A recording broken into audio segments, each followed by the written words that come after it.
In the book of Revelations, in chapter 11, it talks about the last days, and it speaks about that Yah will give power to his witnesses.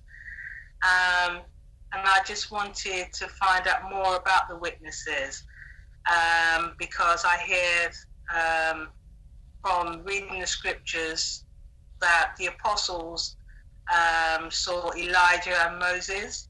So maybe that might be the two witnesses.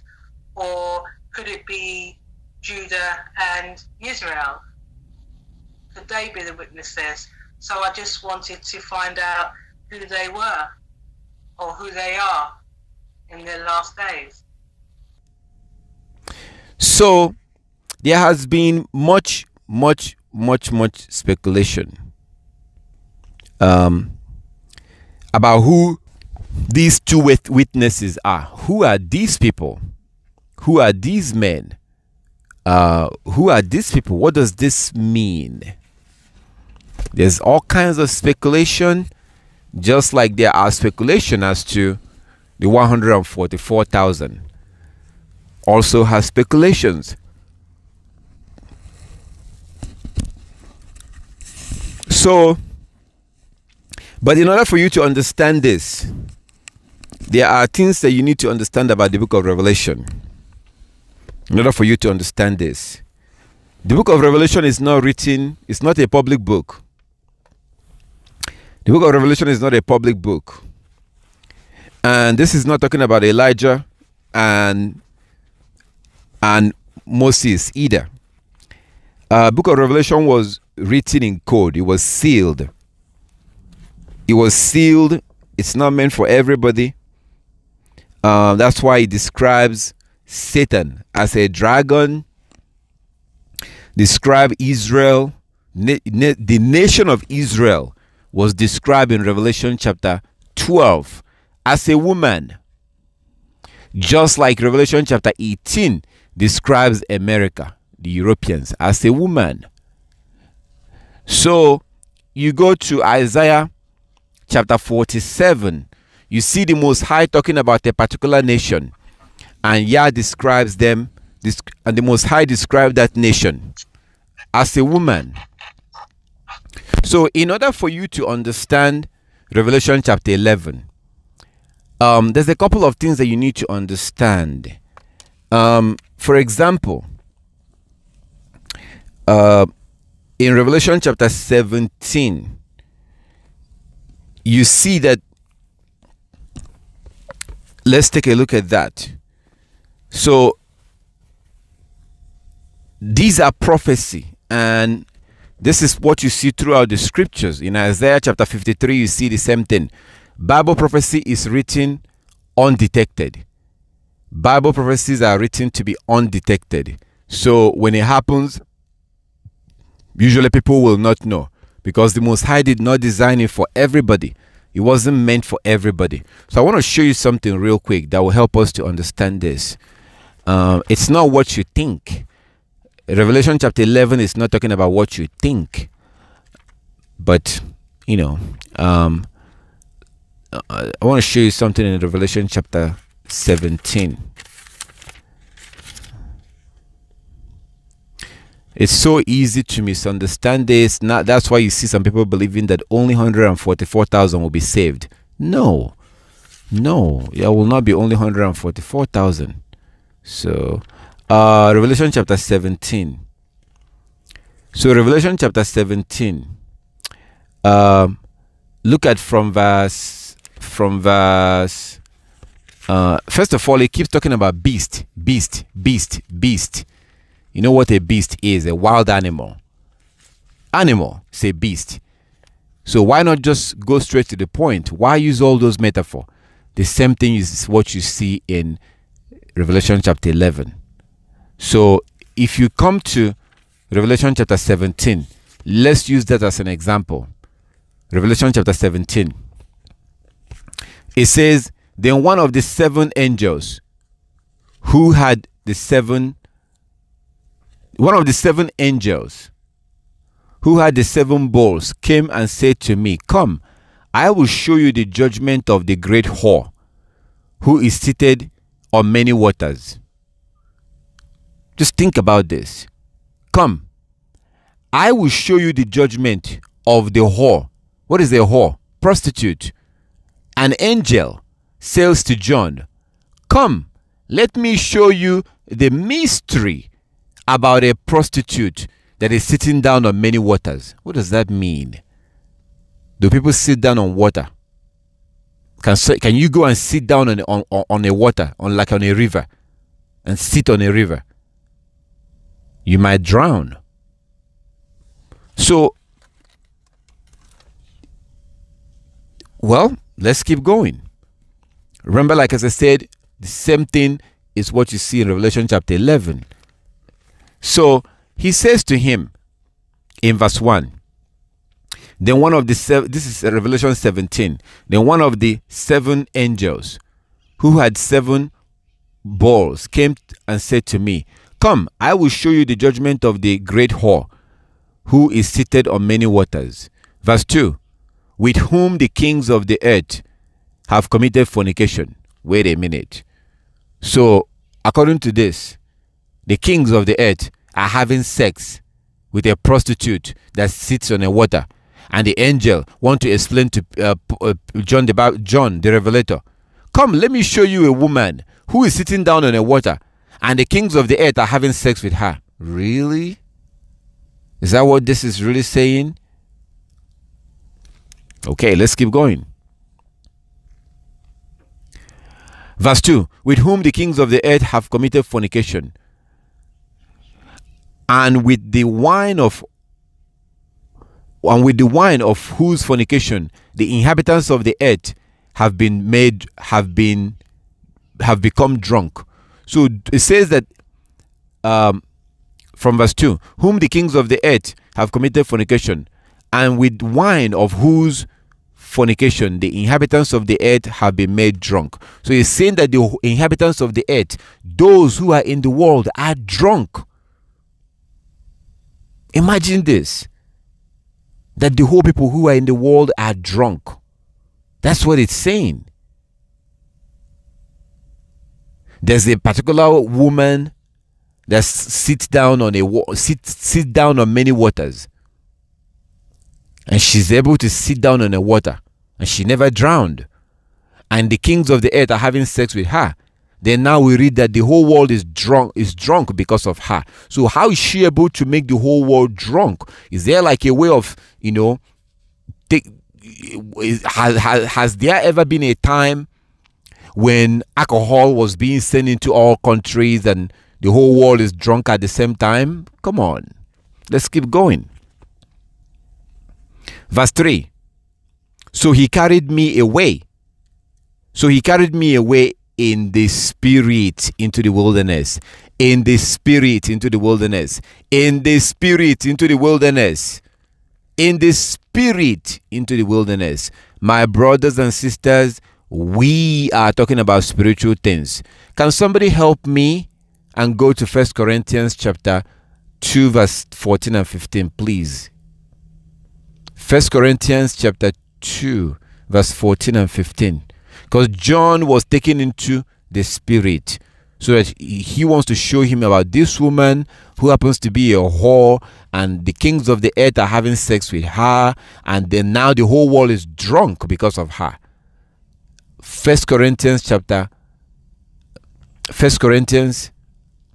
2 verse 14 and 15.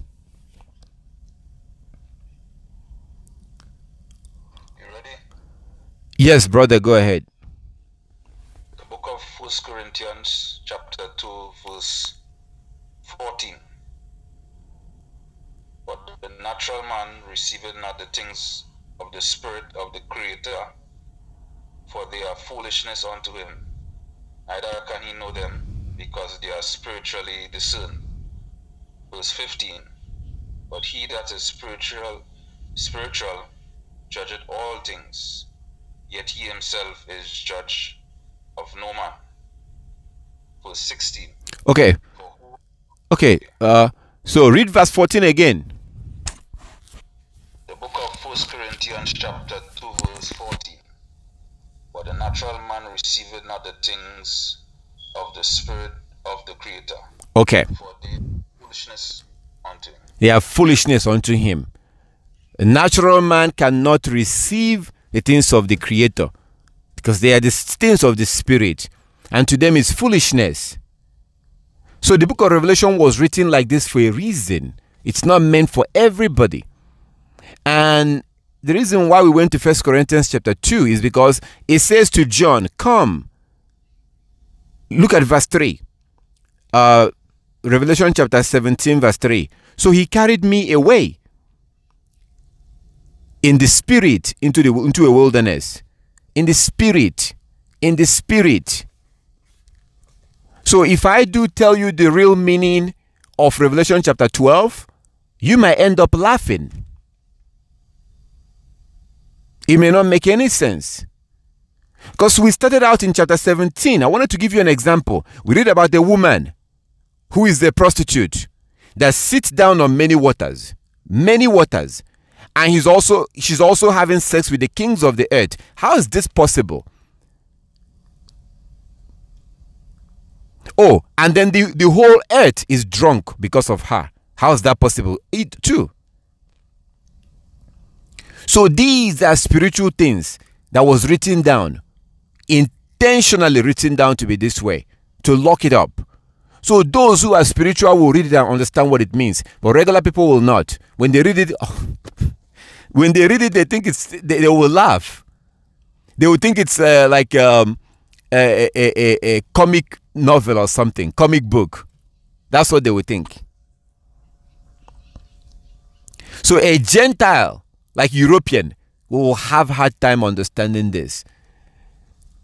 You have to be keeping the law and be spiritual to understand this. So there are things that we need to. There's a reason why I'm not taking you to Revelation. We read Revelation chapter 11, but I wanted to use these ones to give you an example for you to be able to understand what that is saying. If you look at chapter 1 from verse 1, look at what it says, just so you know who the book is written to. So you cannot just open it and just read it and think that you're going to understand it. Look at Revelation chapter 1 from verse 1. The revelation of Yeshua HaMashiach, which Elohim gave him to show his servant what must take place.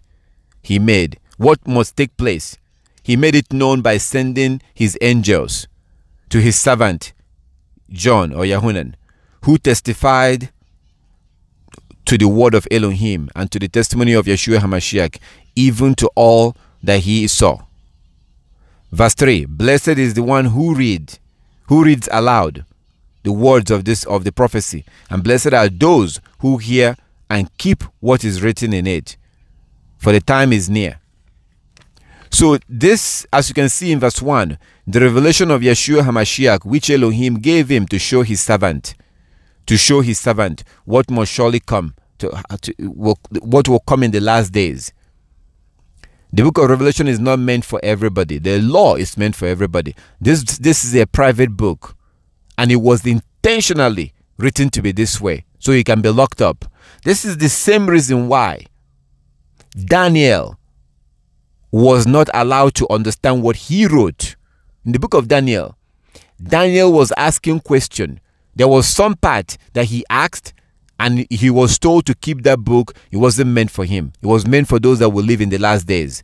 So here you have Daniel writing something, and he wasn't even allowed to understand it because he wanted to. He was told, no, it's for those that will live in the last days, because it wasn't meant for him. So the book of Revelation is not meant for everybody. And it's a spiritual book.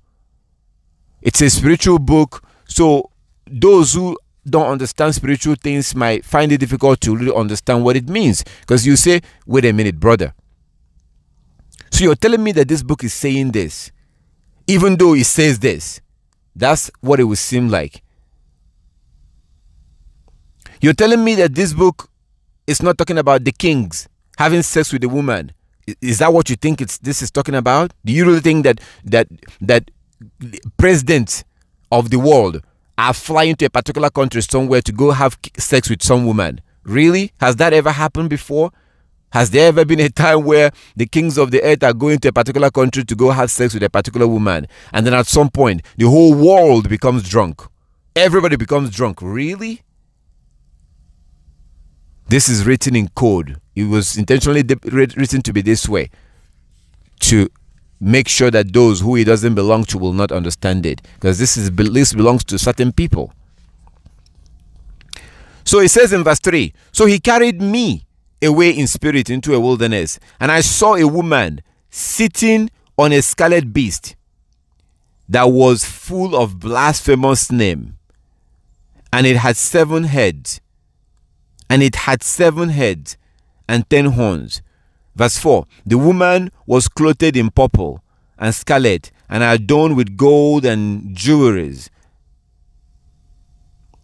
and pearl, holding in her hand a golden cup full of abomination and the impurities of her fornications. Verse 5, and on her forehead was written a name, Mystery, Babylon the Great, mother of whores, that is, mother of prostitute, mother of whores of the earth.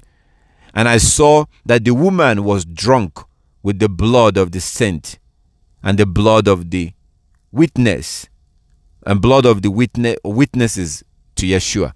So this woman is drunk. So that means that she's drinking blood. She's been drinking blood of the saint, people of the Most High. So she's been drinking their blood, and meaning that, I'm not going to say that it's meaning. So I'm just going by what we read here. Does this make any sense to you? Because it's not really what you're reading here. Is not really what it's saying. Is not what it means. It's written in code. Just like when you tell me, hey brother, I would love to join tomorrow, but I cannot join in because I'm sick of my flower. I'm sick of my flower, and I will say to you, oh sister, all right, no problem. I will see you next week. Do you think that a Gentile will understand what you just said? You're sick of your flower. They will be scratching their head. Why did she say that she's sick of her flower? Oh, I get it. Oh, I understand now. It looks like she has some flower in her house. Maybe she got sick by the odor of the flower or something. This is how Christians understand the Bible. Seriously. But when you told me that you're sick of your flower, that's not what you mean. I know what you're saying. A Gentile doesn't understand what you're saying. Even Hebrews don't even understand what that means. But it's right there in Leviticus chapter 15. It's like when Mosiah told our ancestors, I will give you a land flowing with milk and honey. I'm going to give you a land flowing with milk and honey. Did he give them a land flowing with milk and honey? Yes. He gave them a land flowing with milk and honey. Now, is there a land flowing with milk and honey? Has there ever been a land flowing with milk and honey? No. No. There's nothing like a land flowing with milk and honey. That particular sentence, I'll give you a land flowing with milk and honey, it means something. It's not about honey. It's not physical honey. This is how the Most High talks, and his people do understand. If you look at Matthew, I'm doing this for a reason. We're going to come back to Leviticus chapter 11. We're going to come back to that. If you know me, whenever you bring something like this up, I like to go through the scriptures so you can have a better understanding, so you don't think like a Christian or think like somebody who is not, we're supposed to go past that now. We're growing now. Okay, I'm trying for you to understand that this book is locked. It's not meant for the world. They will not understand it. It wouldn't make sense to them because it's been coded, has coded words. It was written and locked up that somebody might pick it up, but they cannot go inside. They cannot understand the meaning. I guarantee you, if you and I are outside right now and you tell me, brother, I cannot join tomorrow because I'm sick of my flower, most people will not understand what you said. But I know what you said, you know what you said, I know what you mean. But the other people cannot understand it, that you're sick of your flour. Okay, so it's very important to understand this. I will be doing you a disservice if I go to Revelation and I say it means this and it means that and it means that. Thank you very much. Next question. No, I want to use this opportunity to give you even more information so you can understand how Bible prophecy works. It's not meant for everybody, and it's not really, sometimes it might not even be meant for us. And you know me, I've told you about Sirach chapter 3:17 from verse 17. Sirach chapter 3:17. So I should not, if there is no answer to something,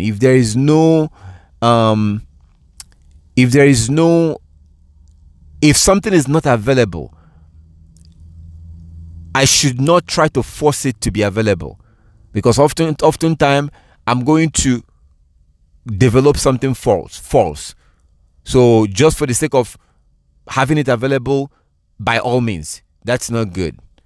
So there are certain things that we may not be allowed to know for now.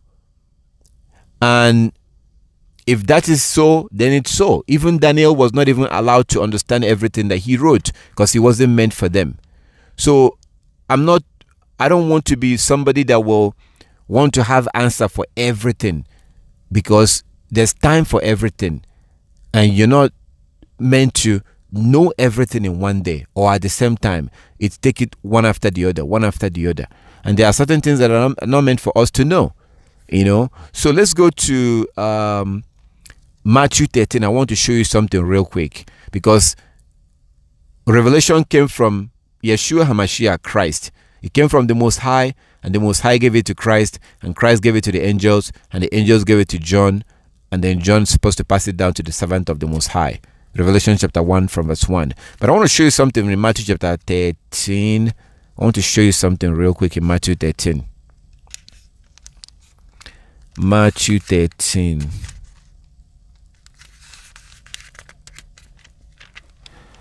Matthew 13.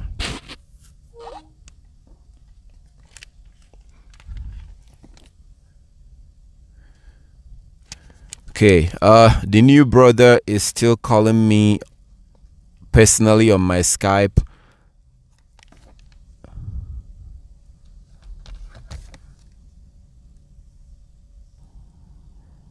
Okay, so we're going to go to Matthew chapter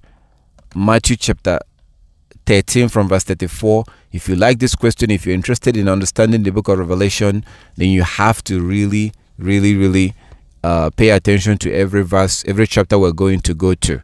But I just want you to see this. This is something that we're not really familiar with. I don't think I knew when I was a Christian that actually that Christ was hiding things from people, hiding certain information, certain teachings. We didn't know that.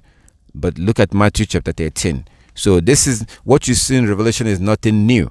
This is the same thing that Yah did with the Israelites, our ancestors, with Prophet Ezra. Yah told him not to reveal everything that was written, not to everybody. So this Revelation is what you see in Revelation is nothing new. This is just the way things has been. The Most High only gives certain information, good information, to those who are being obedient, not to all Israel. So let's look at Matthew 13 from verse 34. Matthew 13 from verse 34 and 35. But mainly we look at 34. It says, Yeshua told the crowd all these things in parable. Without a parable, he told them nothing. Verse 35. This was to fulfill what had been spoken through the prophet. I will open my mouth to speak in parable. I will proclaim what has been hidden from the foundations of the world. So look at verse 34. It says that Yeshua spoke in parable, and without parable he did not say anything. This is the reason why, if you look at verse 36, look at verse 36. It says in verse 36, then he left the crowd and went into the house, and his disciples approached him, saying, Explain to us the parable of weeds of the field. Verse 37, he answered, the one who sowed the good seed is the Son of Man. The field is the world, and the good seed are the children of the kingdom. The weeds are the children of the devil, of the evil one. And the enemy who sowed them is the devil.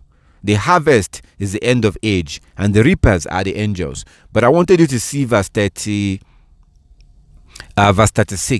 So he gave a parable, which by the way is from verse 24.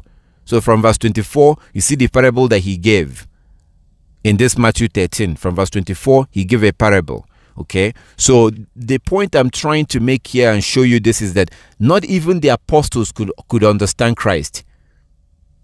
So why will Christ, Yeshua, stand in the public preaching, knowing fully well that most people who are listening may not even understand what he was saying? These men that was very close to him could not even understand what he was saying, to the point that when he came back into the house, they came and said, please, can you explain to us what you mean? We would like you to explain what you mean. Can you explain that parable? So he was speaking in parable, telling them things in parable. And look at verse 34. He said that Yeshua told the crowd all these things in parable. And without a parable, he told them nothing. So Christ was not going around, when it comes to deep stuff, things that are deep, he didn't speak to everybody. When it comes to rebuke and preaching repentance, you have to repent. That he was very clear. When it comes to this kind of information, it's not meant for everybody. He only spoke in parable. And as you can see from verse 36, his apostles could not even understand what he was saying. They had to come to him privately and say, can you please elaborate more on what you say? Because you spoke in parable and we did not understand you. It's the same thing if you go back to the book of Revelation. Same thing. It's not meant for everybody. So as of now, we've now so you remember, don't forget what we saw in Revelation chapter 11, because we'll go back there. So when you see about the two witnesses going about prophesying, they are being killed, they were killed, the whole world give gifts. It's not what you think. It is not what you think. Just like the mark of the beast is not what you think. The mark of the beast is already here. But everybody is waiting for the mark of the beast to come. The Antichrist already came. 2 Thessalonians chapter 2. 2 Thessalonians. Read the whole chapter. Chapter 2. The Antichrist was Constantine the Great, the man that created Christianity in 311 AD. He was the Antichrist. One man created Christianity. Do you know that? Do you know that Christianity was created by one man, Constantine? Put that name into Google and read. Just don't search any other thing. Just type in Constantine the Great. Constantine the Great. Google that name and relax and read whatever you see there. He created Christianity. He was the man that was talked about in 2 Thessalonians chapter 2. So the whole world is deceived, just like the Bible says in Revelation chapter 12 verse 9. Satan have deceived the whole world. So many of these things that you're sitting around and waiting that they will happen in the future has already happened in the past, but you're waiting for them to happen in the future. There will never be a time that somebody will chase you around and force you to receive 666. It will never happen. There's something that you need to realize. I don't know if you guys, some of you are even listening. I've said this before, but I think that you might think that, oh yeah, this brother hates white people, so yeah, he's just saying it. No, listen. Yeah, I do hate them, but listen to this. If the world tells you that this is this, it means that it's that. This is how if you do this, you are going to be so well off. You'll be better off. If they tell you that this is going to happen, that means that it has already happened in the past. If they tell you that this did not happen, or that this is not going to happen, that means that it's going to happen. That's how you look at the world. Everything is flipped literally upside down. Down is now up, and everybody is celebrating and clapping. Yay! This is good. Wonderful. Modern day, 21st century, new millennium. We're celebrating down as being up. abominations and vials, evil, all kinds of filth is now celebrated. Righteousness is condemned. If you stand for righteousness, you are in a cult. You're deceived. You're timid. You're uneducated. And you shouldn't be talking. And if you push a little bit hard, now you're a terrorist.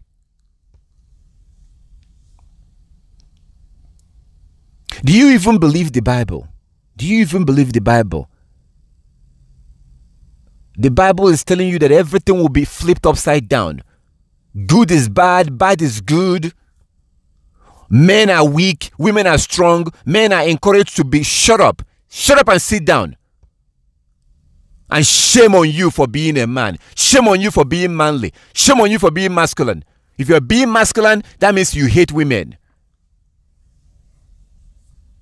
If you're masculine, you hate women, and you ought to be ashamed. You're supposed to be ashamed at yourself. Shame on you for being masculine. And if you're a woman, if you're feminine, oh, what are you doing? You're weak. You're supposed to be strong. Can you see what is happening? This is the children of Satan are at work. Same thing that happened in the garden. Yah says this. They come and say, oh no, actually it's this way. I know he says that, but come on, we're living in the modern day. Come on. Have some fun. Enjoy yourself.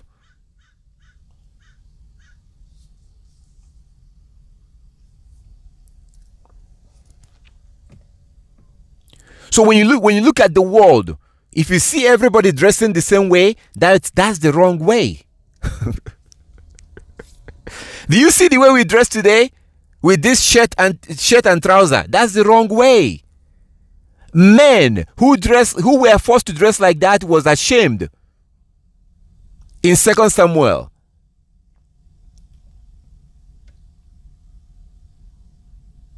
Men that was forced to dress like that was ashamed. David sent his men to go on a condolence visit. That king misunderstood why David came, why David sent his men. And he took the men and he shaved their beard. After he shaved their beard, he cut their clothes from the middle, from the belly button. He cut their shirt. They took something like a scissors and they cut their robe from the middle. And these men were ashamed. Isn't that the way we dress today?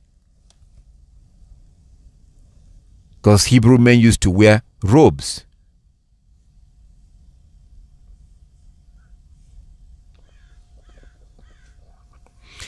If I stand up here, what I'm wearing here goes down at least to my knee.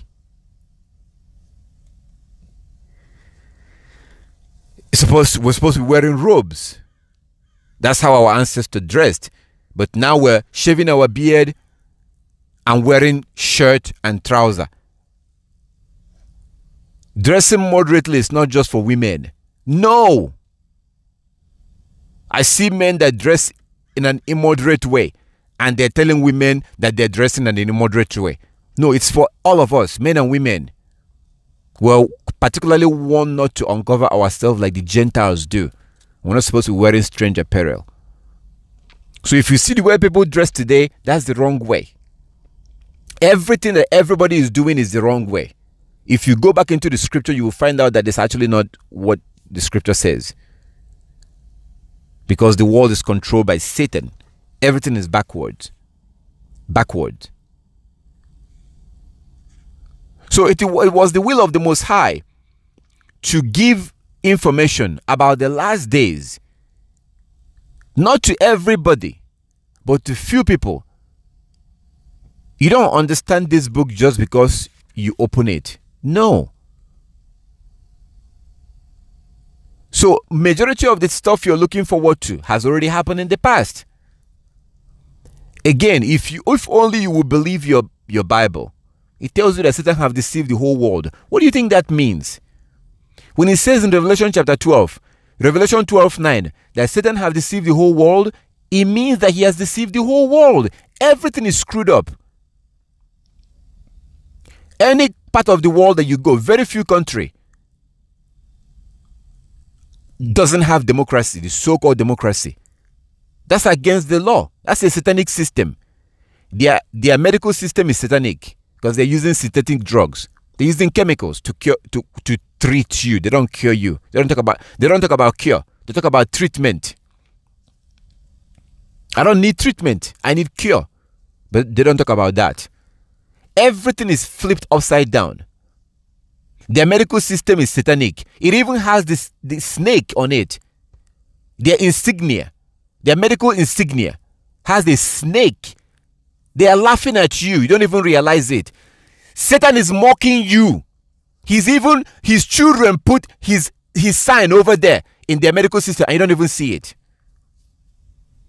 Why the hell? Why would you have a snake in a medical insignia? Does a snake have anything to do with healing? No. I would understand if you take some kind of picture of an animal that has to do with healing and you put it in your medical insignia. That makes sense. Why would they put snake there? Because they are mocking you. I told you that sometimes Satan is doing things and laughing, like he's doing things that are so obvious and he's smiling because you can't even realize what he's doing. Look at holiday.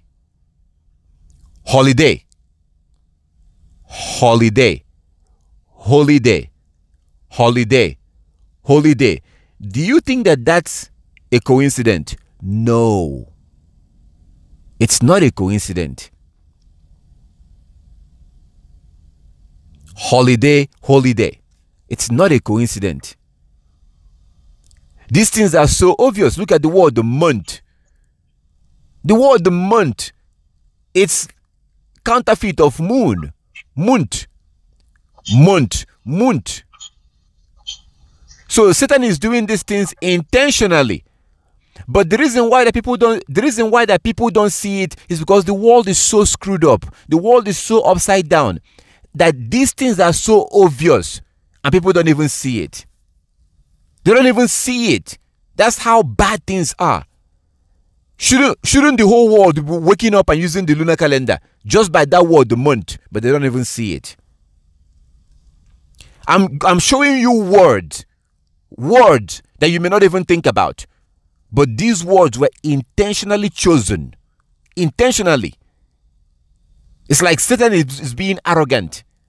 The whole world is so deceived to the point that he's using things that are so obvious that you should see it and realize what is happening, but you don't even realize it. Month. It doesn't occur to us. Wait a minute. Wait. Month. Moon.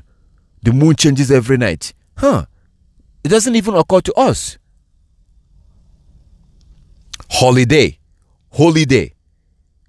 On a holiday, we're supposed to close down our business, celebrate the feast, keep the Sabbath. What do they do on their holiday? Christmas, they close down their businesses, they close their offices, they close their government buildings on a Christmas day, on a New Year's Eve.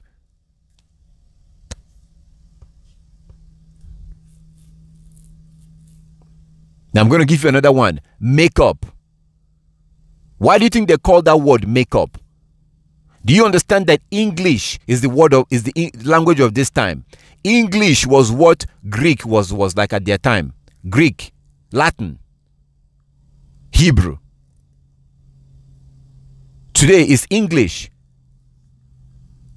So that's these words that are chosen are not chosen randomly. No, they were chosen and it's so obvious, but the world is so badly upside down. Everything is so upside down that we don't even realize it. That word, the makeup. See that makeup you put in your face? That was not chosen intentionally. If you're not spiritual, you may not understand what I'm saying. So makeup, makeup, makeup. Why do they call it makeup? It's to make up the fact that you no longer have. When you put on makeup, you're making up something. What?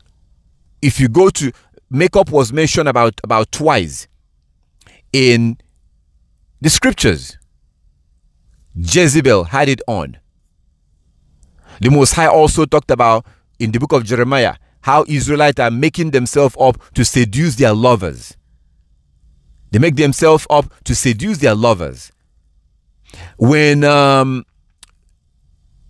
Jezebel wanted to seduce a particular man who were coming into the land, when she found out, she ran into the house quickly, ran in and put on her makeup before meeting him. She quickly ran in and put on her makeup to meet him. Makeup was not something that was associated with righteous people. Makeup was not associated with righteous women. So why is, and yeah, 3 times actually. And then in the book of Enoch, the book of Enoch also mentioned it.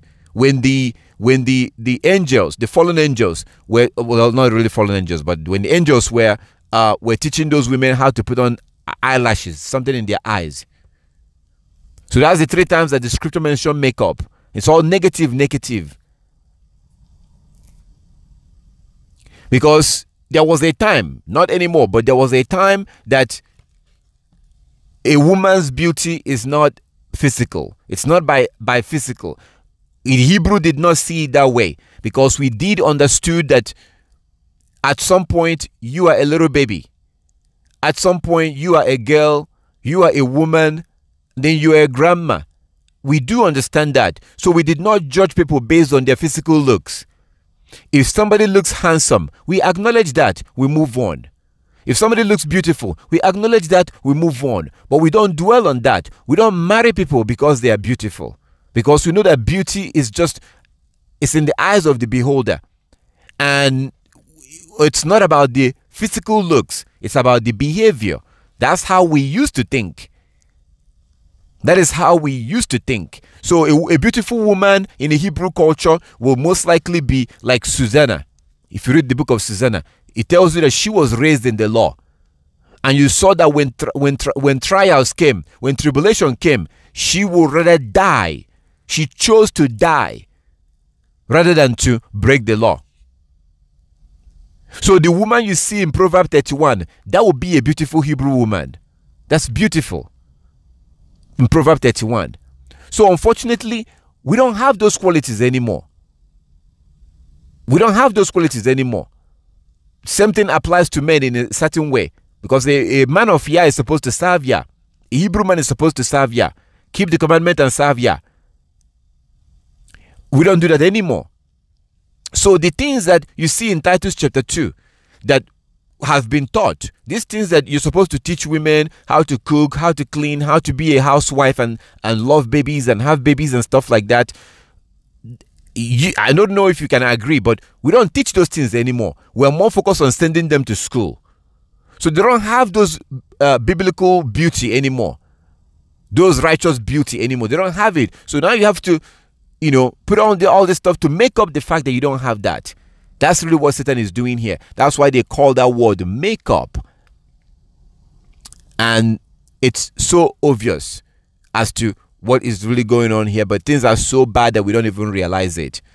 That's how bad things are today, that it's not obvious to us when we see these things, when things are done in this manner. So, again, there are many things, many things that we are expecting that actually has already happened. I'm going to give you one more example and I will leave it alone and move on. They talk about tribulation, the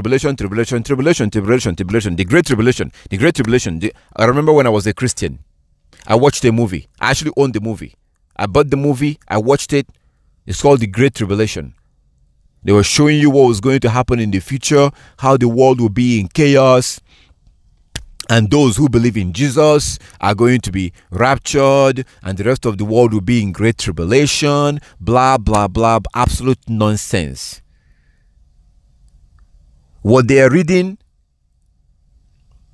they are understanding the Bible with the understanding that those who are in Israel are the real Jews. Okay, so there are many things.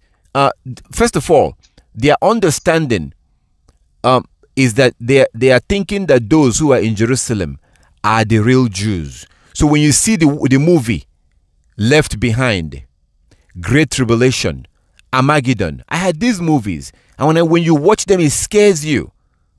It makes you scared. If you watch those movies, you are going to church next Sunday. You're definitely going to church next Sunday. Because after watching that movie, you're so scared. What do? You go to church and you give them more money. And when you go to church, what happens? Oh, believe in Jesus and you're saved. When you see those movies, it scares you. But those movies have, if I tell you that they are from Satan, you might not understand what that means. First of all, those movies are considering that those who are in Jerusalem are the real Jews, which is a problem. And then they are taking the Great Tribulation that was specifically being talked about the Israelite, the Great Tribulation that they will go through. This Great Tribulation began, you read about it in the book of Daniel, chapter 12, from verse 1. Talked about when the angel is asked to stay out of the way. The Most High was going to ask Angel Michael to stop protecting Israel. And Angel Michael will step away. And the Israelites will go through a time of trouble that has never been seen since the nation of Israel was created. So the Great Tribulation was mentioned in the book of Daniel from chapter 12 from verse 1. And then you go into other places like Matthew 24. That the Jerusalem will be surrounded and be all the stuff. So what they are misunderstanding what the Great Tribulation that Israel will go through. They are now using it and making it that the whole world will go through that the Great Tribulation. So the solution is for you to believe in Jesus and that's it. No, you have to keep the commandment. So, and the Great Tribulation actually began in 70 AD when the Romans surrounded Jerusalem. That's when the real Israelite was kicked out of Jerusalem. They migrated into Africa and settled in Western Africa. In Southern Africa, they were over there for some time. And then in the 1800s or the 1600s, their enemies came and took them as slaves and took them towards the Americas. Jamaica, Trinidad, now were scattered in different places. So the Israelites are still going through the Great Tribulation.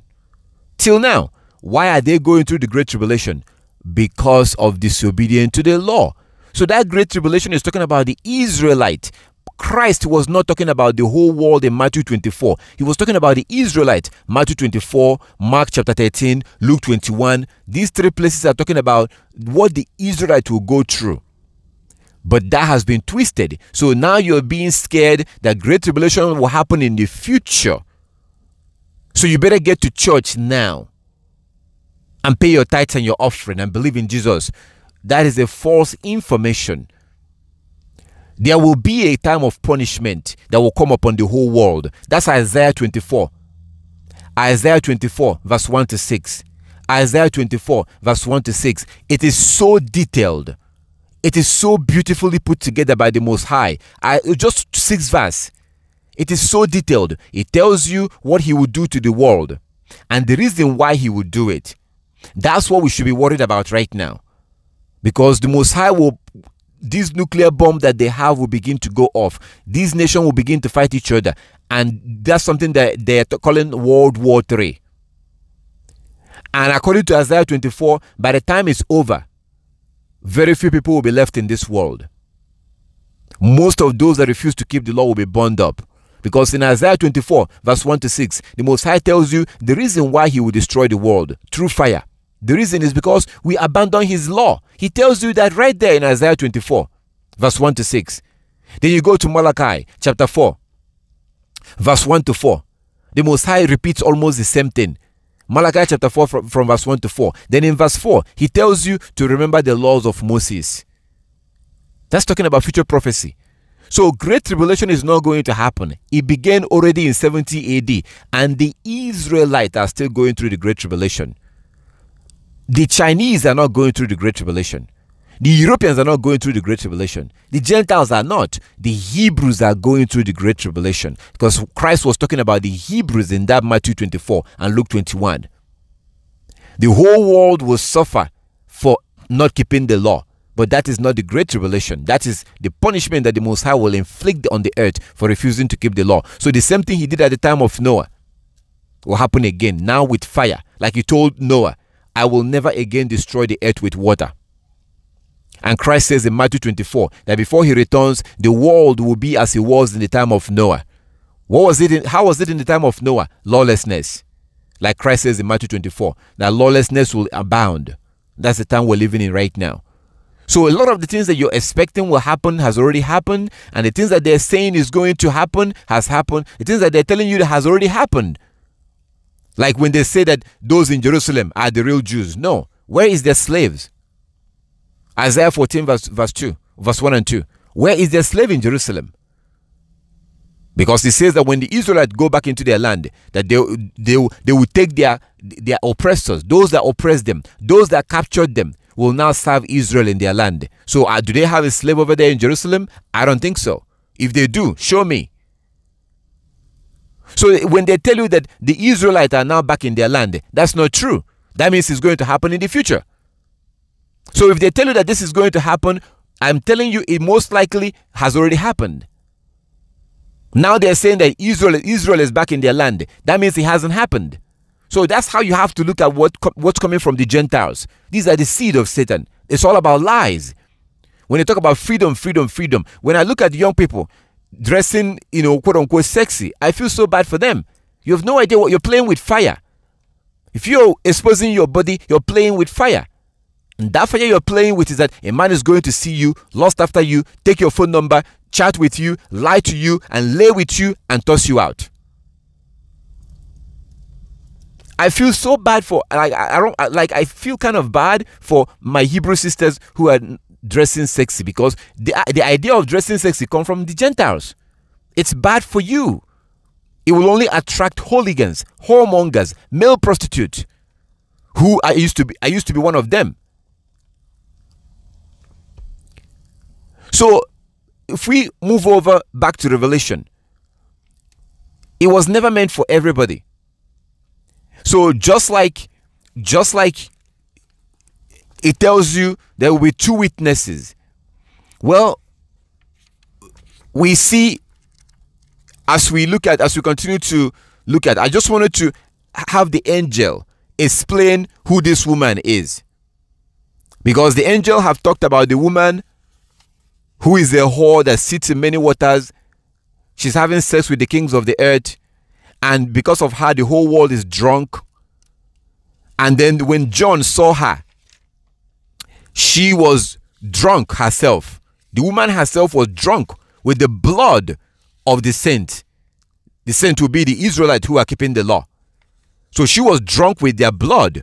So who is this woman? Is that a real woman? Really? Let's find out. This will help us to go back and understand Revelation chapter 11. So I was in chapter 17 and I wanted to see if the angel can explain to us what's going on here. Revelation chapter 17. So I think I stopped. I'm going to continue from verse 5. Revelation chapter 17 verse 5. And on her forehead was written a name, Mystery Babylon the Great, mother of whores and of earth's abomination. So the abominations in the world, the abominations that are practiced in the world came from her. Because of her, the whole world is, practicing abomination. That's what it's saying here. She's the mother of the earth's abomination. Verse 6. Revelation chapter 17 verse 6. Revelation chapter 17 verse 6. And I saw that the woman was drunk with the blood of the saint and the blood of the witnesses to Yeshua. Okay, let's keep going. When I saw her, I was greatly amazed. Verse 7. But the angel said to me, why are you so amazed? I will tell you the mystery of the woman and the beast with 7 heads and 10 horns that carries her. So I'm going to explain to you what they means. Okay, let's keep going. Verse 8. Verse 8. The beast that you saw, and the beast that you saw was and is not, and is about to ascend from the bottomless pit. and go up to destruction. And the inhabitants of the earth, whose name have not been written in the book of life from the foundations of the world, will be amazed, and they will see the beast because it was not and is to come. So there was a time that this beast disappeared. It was no longer around, and then it come back to life. And people are like, wow. Did you know that this is happening okay, let me not just say okay, no problem. Let's just keep going. Let's keep going. So according to what we read here in verse 8, it says that this beast was not. So at some point, the beast ceased to exist. And then it came back to life. And it says that the inhabitants of the earth, people in the world, whose name are not written in the book of life, will be amazed. Wow.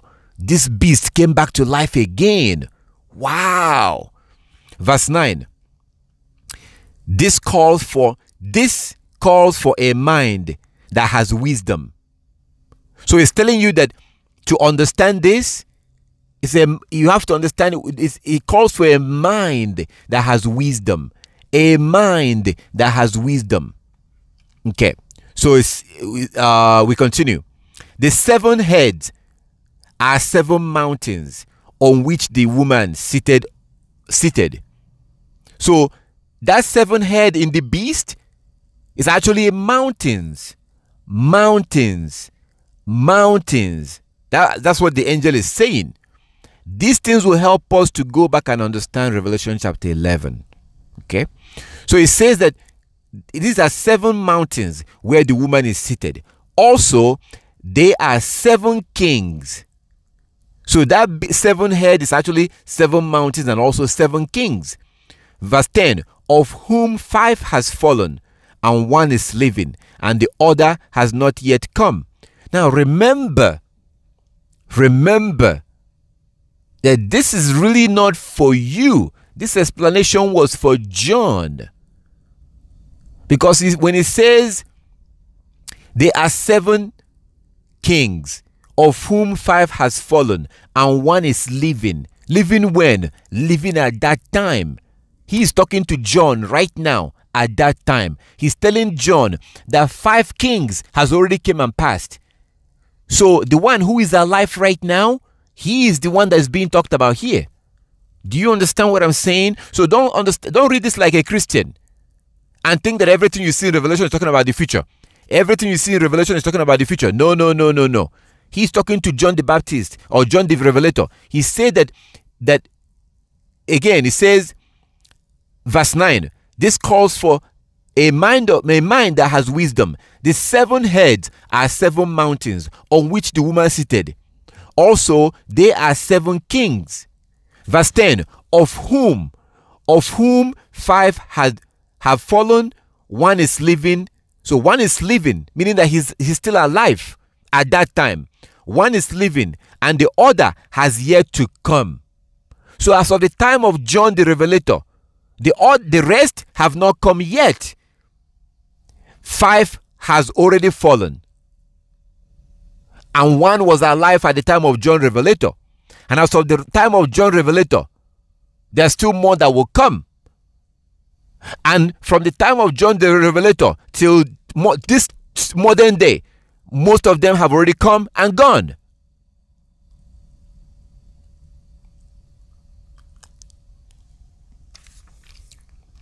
Verse 10, of whom 5 has fallen, 1 is living, and the other has yet to come.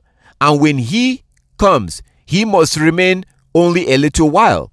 Verse 11, as for the beast that was and is not, it is an 8, but it belongs to the 7, and it goes to destruction.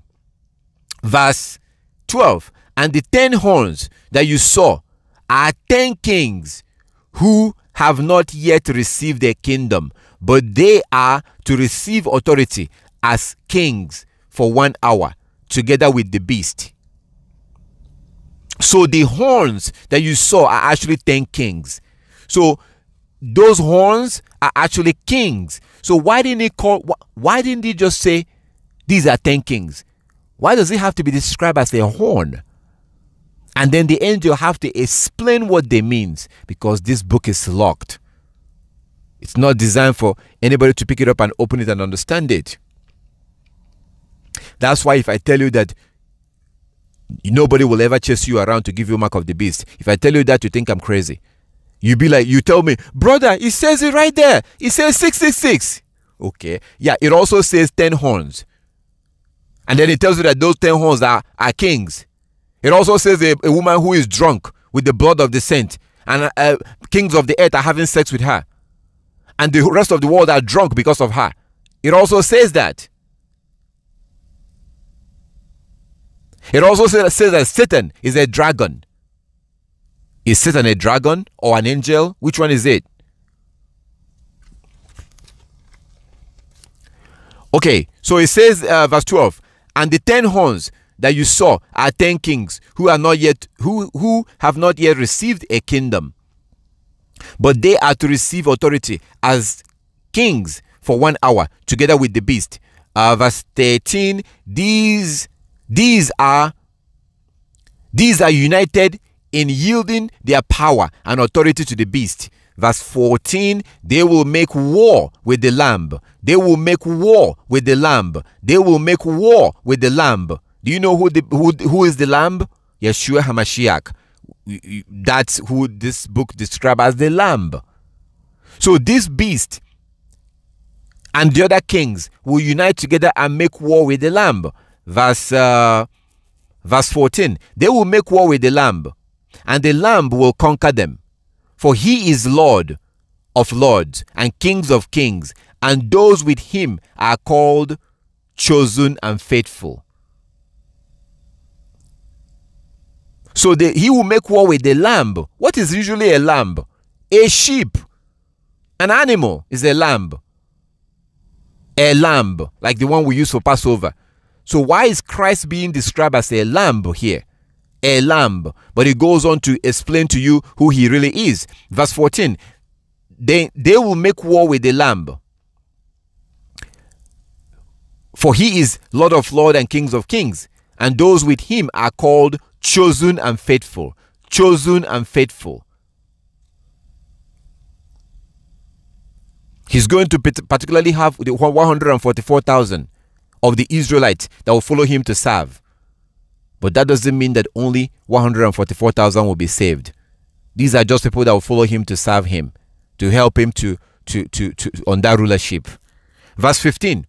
And he said to me, the waters that you saw where the prostitute or where the whore seated are people and multitude and nations and languages. So in the beginning, we saw in the beginning of this chapter that this woman is sitting down on many waters. This woman sat on many waters. So now the angel is telling us in verse 15 of Revelation 17, this woman is telling us that this water, he says in verse 15, and he said to me, the waters that you saw where the woman, the prostitute, is seated are peoples, a multitude, and nations and languages. So it wasn't really actual water. So why not just say in the beginning, oh, this woman is sitting down. This woman is sitting down on many people. But then that also creates problem. So you're telling me that this woman is sitting down on people around the world. You just sat down on them. Really? But let's keep going. Verse 17. And the 10 horns that you saw, they are the 10 beasts. And verse 16. Revelation 17:16. And the 10 horns that you saw, they and the beast will hate the whore. They will make war. They will make her desolate and naked. They will devour her flesh and burn her with fire.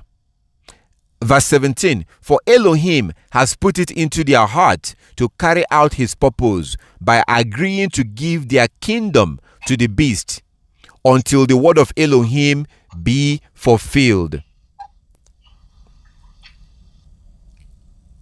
Until the word of Elohim be fulfilled. Verse 18. Look at verse 18.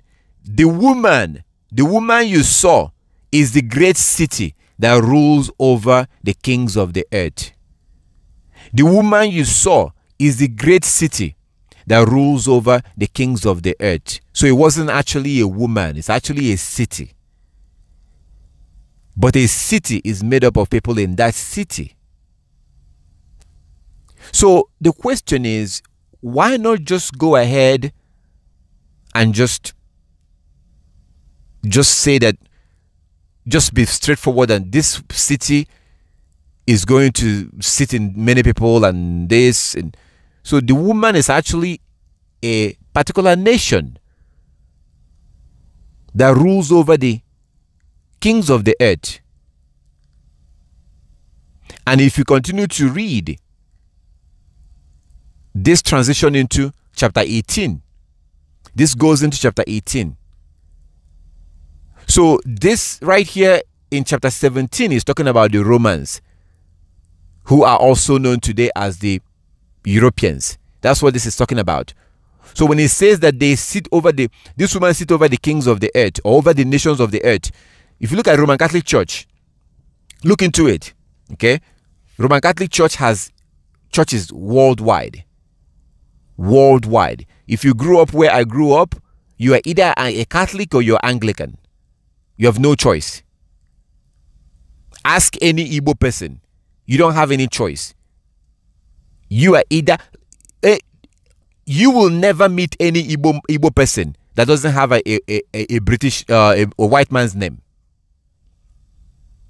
You think that those of you that grew up in America or were in Britain, that it was a slave name? No. It's almost impossible for you to meet an Igbo man who is a Hebrew or woman without, they call it baptismal name. Baptismal name. Every Igbo that you see today has at least 3 names. That's minimum. Minimum of 3 names. The traditional first name, a white man's name, and then the last name. I guarantee you this. You're going to see stuff like Sunday. That's the answer to the name. Sunday, Monday, Stephen, Charles, Edwin. All kinds of European names. These are people that are born and raised in Africa. Why is that? Through the church. So this whore have gone around the world and have polluted the world through Christianity. So every baby who is born in among the Hebrew must receive a Hebrew name, unless that baby is born into a family whose eyes are open. Then they will refuse. Which you should never give your child an European name. And if you have an European name, you should get rid of that name. I don't understand why you should still have an European name. Choose a Hebrew name and begin to answer a Hebrew name. How can you be holding on to a name that was forced on your ancestors? I don't get it. It doesn't make sense to me. That's part of your heritage. You lost your heritage. Jeremiah 17:4. So why would you still be holding on the name of your enemy? It's time to get rid of that European name and choose a Hebrew name. That's why I say sometimes I don't know if we even believe in the scriptures. So look at, name is very important in the Hebrew culture. Name is very, very important, and our names have value. European name has no meaning. Williams have no meaning. Judy have no meaning. All these names, Michael has no meaning. John has no meaning. They don't mean anything. Hebrew names have meaning. So how do we wake up and know that we're Hebrews and we still get stuck with a name that was literally forced on your ancestors? If you're holding on to that name, that means that you have no problem with your enemies and you have no problem being a slave, and you actually want to die a slave. It's not okay to have the name of your enemy. It's like Israelite going into slavery into the land of Canaan. Then they come out of Canaan having all Canaanite name. Do you think it will be okay to keep a Canaanite name? Hebrews? No. It will not be okay to keep a Canaanite name. So you have to seriously consider that. Getting a Hebrew name for yourself. It should be something that you should really consider if you're truly a Hebrew. But if you're holding on to it, it shows that you don't really have any problem. It shows that you like it's not that important. But it's up to you. It's up to you. I mean, not all of us will want to take back our heritage. Part of your heritage is your name. So go through it, think about it, look at the scriptures, choose a very nice Hebrew name. I've explained this before. When you choose a name, you can tell us. We will help you to, celebrate your name. Maybe on a new moon day or something, we prepare for it, we look forward to it, and you get your new name. And we'll begin to call you by that name. You should not continue to answer a name that was forced on your ancestors. Your name of your enemy makes no sense, because they will never answer your name. Europeans will never answer Hebrew name. They will never do it. They will never dress like Hebrews. They will never eat like Hebrews. They will never do that. So why would you be okay with their names? You're supposed to be the head and not the tail. When you hold on the name of your enemies, the name of those who are supposed to rule over, that means you have decided to perpetually be the tail and not the head. So what we just went through in Revelation chapter 17, that was actually talking about Britain, like that beast, the beast. Let me not do this too much. Go to Daniel chapter 7, verse 23 to 25. Daniel 7, 23 to 25. Let's see who the beast is.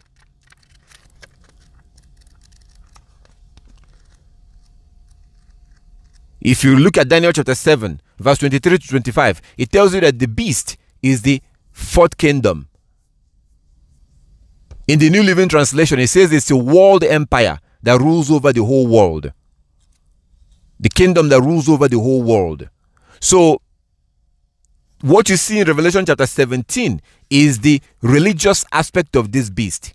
Remember what we read, that the woman was riding on the beast. The woman is not the beast, but the woman was riding on the beast. Roman Catholic. They were walking together. Catholic, Christian church, Christianity, it came from Roman Empire. They walked together. Christianity would not have prospered and deceived the world without the Roman Empire. First, Christianity will come in and disarm you psychologically. Then the military will come in. So the woman was riding on the beast. They said that this woman rules over the kings of the earth. Have you seen a pope go to a country? Have you ever seen a pope go to a country? Because I remember the last time when Pope John Paul came to where I grew up, whenever a pope goes to a country, people die. You know why people die? Because many people go there to see the Pope, and there's so much people that people die will be stampede on, and they will die. So any country that Pope, the last time that Pope went to America, did you see what happened? Obama went to the airport to welcome him. He spoke at their Senate. You saw their vice president, their Senate president, crying on TV. He was crying just because the Pope was speaking. So anywhere the Pope goes, any country that he goes, it's like the country is almost shut down in a way. That's what this is telling you here.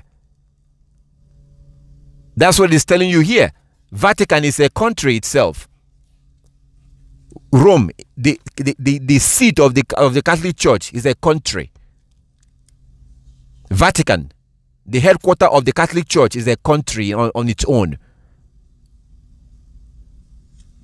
They are not part of Italy. They have their own police force. They have their own prison. They have their. It's like you go there. You have to have a passport. It's like a small country in Italy. That's what the Bible was telling you. Now you can go online and go to YouTube and search for the seven head, the seven mountains. That's where Rome is. In fact, that Vatican, that area, it's like a mountain. That's where that whore sits. So the whore is the church, the woman. And it says that the whole world is drunk because of her. Christianity. Christianity. Christianity. When is the last time you talked to a Christian? They sound like they're drunk. Because they tell you that we're not under the law. So this chapter here, the woman you see in Revelation 17, is literally the Catholic Church that was riding on the beast. The beast is actually the nation. Roman Catholic Church. They walk hand in hand. And then they gave birth to chapter 18. Chapter 18 is talking about America. But we're not going to go into that right now. And without the church, Christian church and Rome, you will not have America. America will not exist. It will not exist. So that's for later. We'll go through chapter 18 some other time. But America will not exist without Rome and the Roman Catholic Church. So the point I wanted for you to see here is that we looked at Revelation chapter 17 and we went from verse 1 all the way to the end of the verse. You saw that in the beginning it was talking about a woman that sat on many people. And the kings of the earth are having sex with her. And the people of the earth are drunk because of her. And she herself was drunk with the blood of the saint. That's what we saw in the beginning of the chapter. But as we read down, it goes on to tell you that many waters that she sat on are actually many people. Because the Christian church is all over the world now. Christian church is all over the world. And the whole world is drunk because of that woman. Christian doctrine. Christian doctrine makes you drunk. Christian doctrine makes you spiritually drunk. The way she drunk the whole world is through her doctrines. Once somebody accepts the Christian doctrine, they become spiritually drunk. They can no longer think straight. That's when they begin to tell you that the laws are done away with. So it was through her doctrine that she made the whole world drunk. But she herself will be destroyed. She herself will be destroyed. And her destruction has already started. Go on YouTube and see how churches are fast. Churches are being converted into mosques in Europe. So fast in Europe. Churches are being converted into mosques. Churches are closing down. Churches are closing down. Christianity is losing their power, and I'm celebrating. I cannot wait for the day that Christianity will be eradicated from this world. I look forward to the day that Christianity will be eradicated from this world.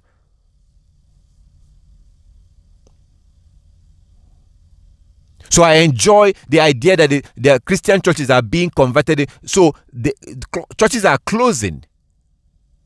And the Muslims will go and just take the church and maybe buy it and convert it into Islam, into mosques. That's good. So again, look at Revelation 17. Why not just go ahead and describe those things from the beginning? No, but it was written in code. And then it goes on to now tells you what they mean at the end. I'm not going to go to these two places, but if you get a chance, go and read them. Isaiah 42 from verse 22. Isaiah 42 from verse 22. The Most High talked about what he was doing to the Israelites. How he made them to be put in prison. What he was doing to them. Why? Because of their disobedience. He did all these things to the Israelites and they still don't know that he is doing it to them.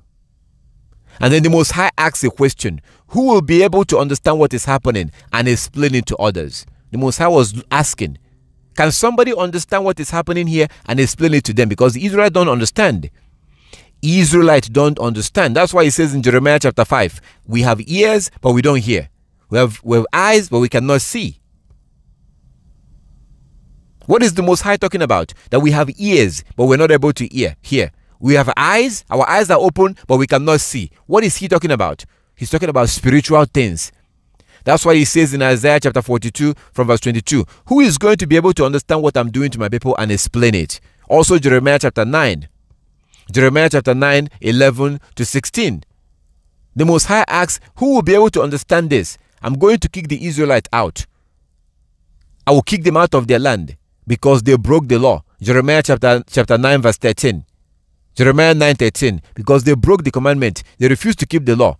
I'm going to kick them out of their land, and I will scatter them among other nations, and I will send a sword after them. And then the Most High asks a question. Who has this thing been revealed to explain it to them? Because when the Most High said that something will happen, usually it's locked up. You can read it, but you may not understand it. The Ethiopian eunuch, Acts chapter 8. Ethiopian eunuch was reading Isaiah 53.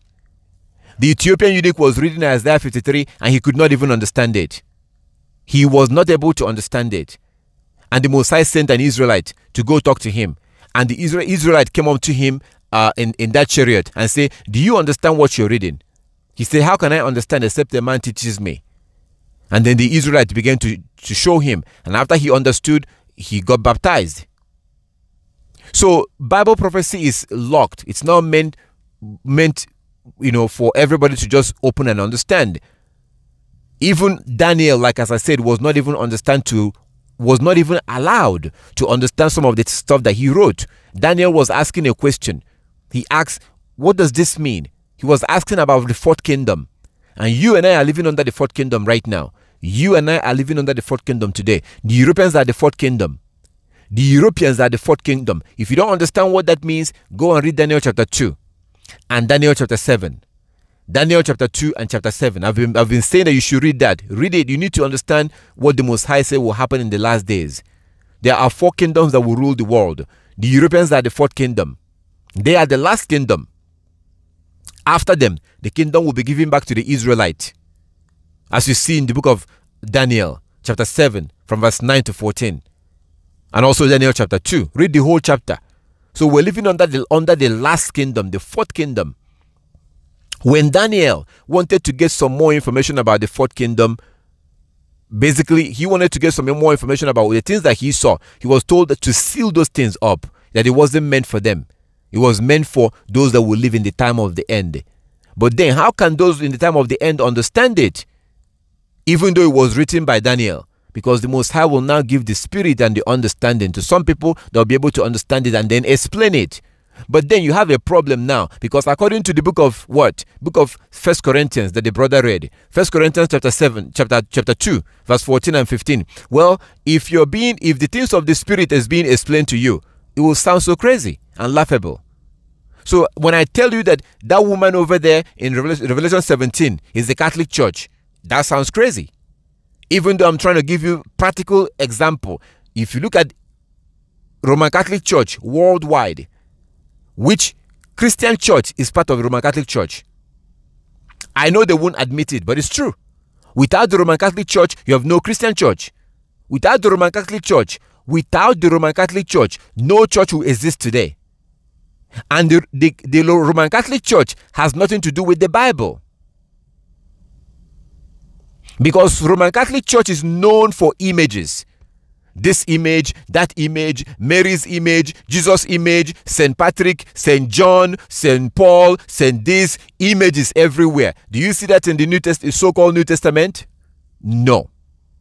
Because those that you read about in the gospel, the apostles, they followed the laws of Moses. No images. Because if you go to Leviticus chapter 26, the Most High said, don't make those images. So the Christian church of today has nothing to do with the Bible. Zero. Actually, the Bible speaks against Christianity. The Bible spoke. There was a prophecy in 2 Thessalonians that talked about the coming of Christianity. Actually, read the whole chapter. When you have some time, go and read 2 Thessalonians chapter 2. 2 Thessalonians chapter 2. 2 Thessalonians chapter 2. That was talking about Christianity. Before it even came. So if I tell you that Revelation chapter 17 is talking about Christianity, you might not understand it. It might sound crazy.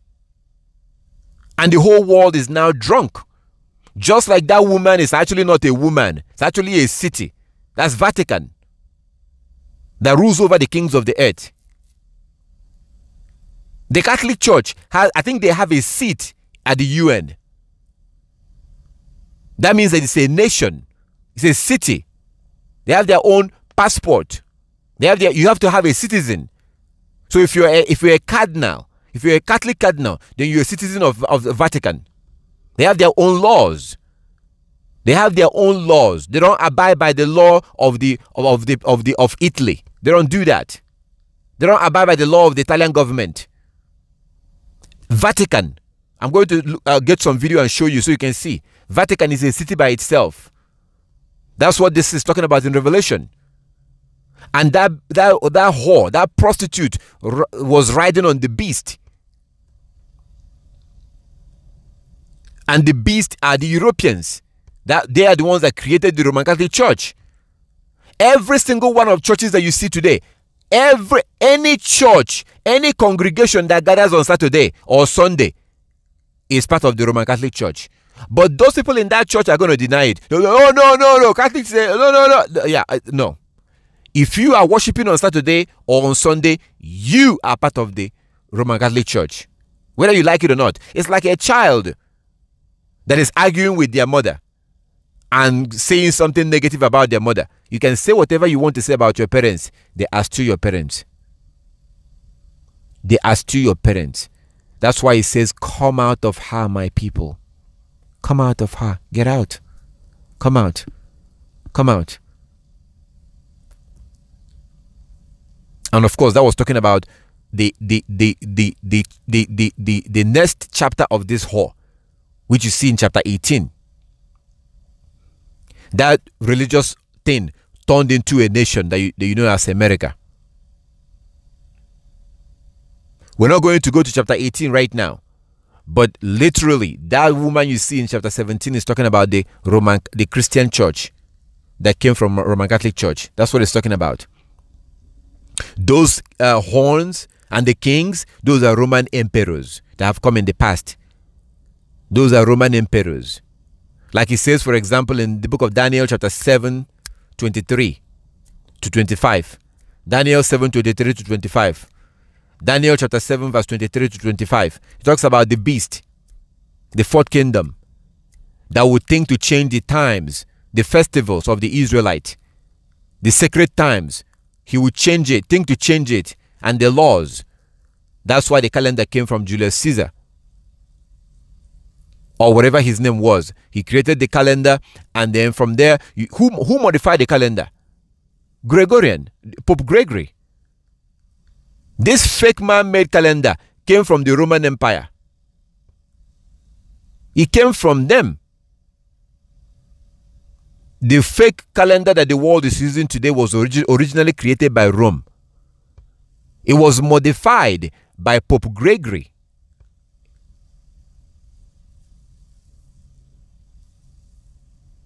It was modified by Pope Gregory. And then it was now named Gregorian calendar. But he wasn't the creator. The Romans created it. And the Bible tells you in Daniel chapter 7 that they will do this.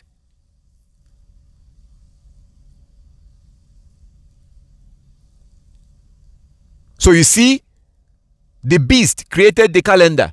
Like you see in the book of Daniel chapter 7, 23 to 25. At some point in the future, a pope modified it and it was now named after him, Gregorian calendar.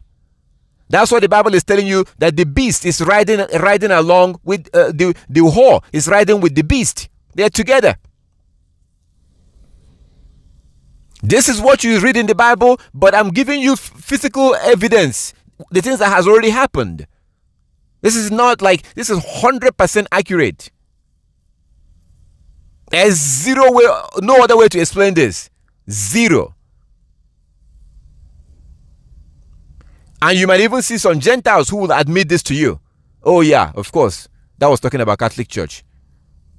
But the only problem is that they will say that they are not part of Catholic Church. The Seventh-day Adventists will tell you, oh yeah, but we are not part of the Catholic. No, you are. If you're going to church on Saturday, you are. If you're going to church on Sunday, you are part of them. All right. So I think we've kind of gotten an idea. So let's get back to Revelation chapter 11. So my hope and desire here is that by going through what we just went through right now, this will help to give you a better understanding of Bible prophecies. They are usually locked up. They're not meant for everybody. The Most High specifically told Prophet Ezra, I want you to take some of the things that you wrote down and keep it secret. Go and read the book of 2nd Esdras and you will see it. Yah told him, keep some of this secret. Don't let all Israel see it. Only those who are serious with the Most High are allowed to see those things. And today you have it as the book of 2nd Esdras. The regular Ezra is the one that everybody can see. 2nd Esdras are not meant for everybody. Go and tell your brother or your sister who is a Christian. Go quote something from the book of 2nd Ezra and see what happens. They will tell you, oh no, that's not scripture. They will never accept it because it wasn't meant for them. Now back to Revelation chapter 11.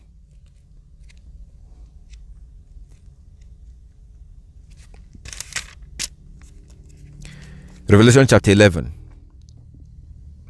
Then I was given a measuring rod like a staff, and was told, come and measure the temple of Elohim and the altar and those who worship there.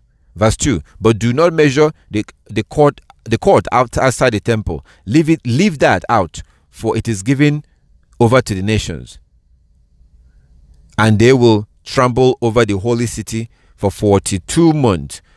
And I will. So as of the time that John the Revelator was saying this, it's telling you how long the Gentiles are going to trample over the holy city.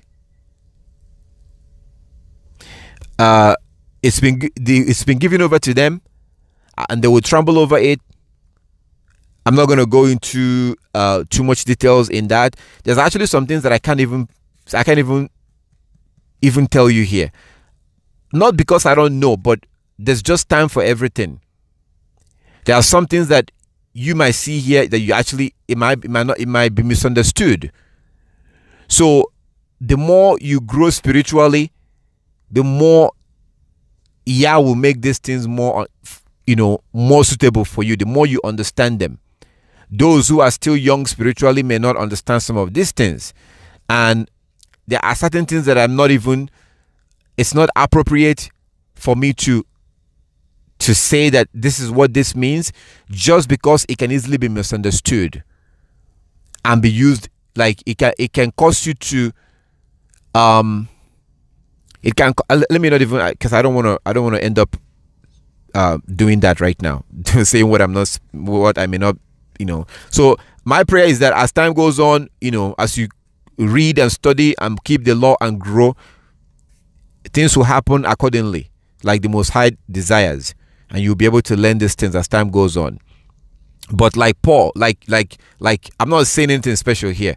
Like Daniel was told in Daniel chapter 12, that these things are written for those that will live in the time of the end. Daniel didn't get that knowledge that he really wanted to find out what this means.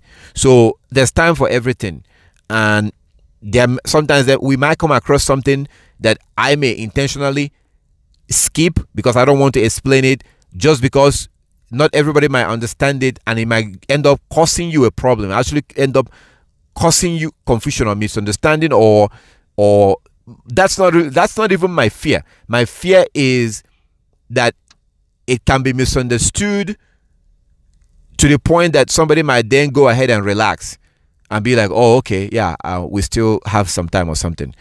No. So in a situation like that, even what I just said, and I should not have said this, but let me just stop. Let's keep going. So, but I have to say this. Sometimes I might, when we're dealing with prophecy, when we're dealing with the law, I will be full plain open. There's nothing to hide in the law. The law is written in plain language. The law is written in plain language because the law is for everybody. Everybody must keep the law. The prophecy is not written in plain language. That's why you see Christ. I'm not the one that wrote Matthew chapter 13. Matthew 13:34. Christ was speaking in parables because there was some information that he was giving out that wasn't meant for everybody. So the Most High doesn't allow anybody anywhere, like everybody just receive it. No. He only gives this special information about the future to those who are obeying him. That's why Christ was speaking in parables. When he came inside the house, he now explained the meaning to them. But to the outsiders, they were scratching their head. Wow, what does that mean? A farmer, a seed, weed. What does that mean?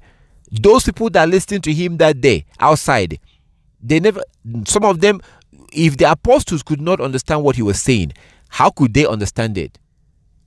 And he didn't even bother to actually tell them what it means.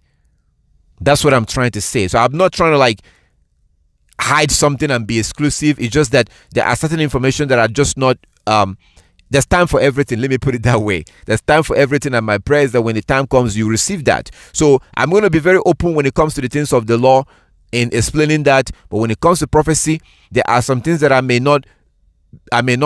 cannot just tell you that this is this or this is that just because of what might happen after that, which is actually meant to protect you. So these two witnesses here are not two men.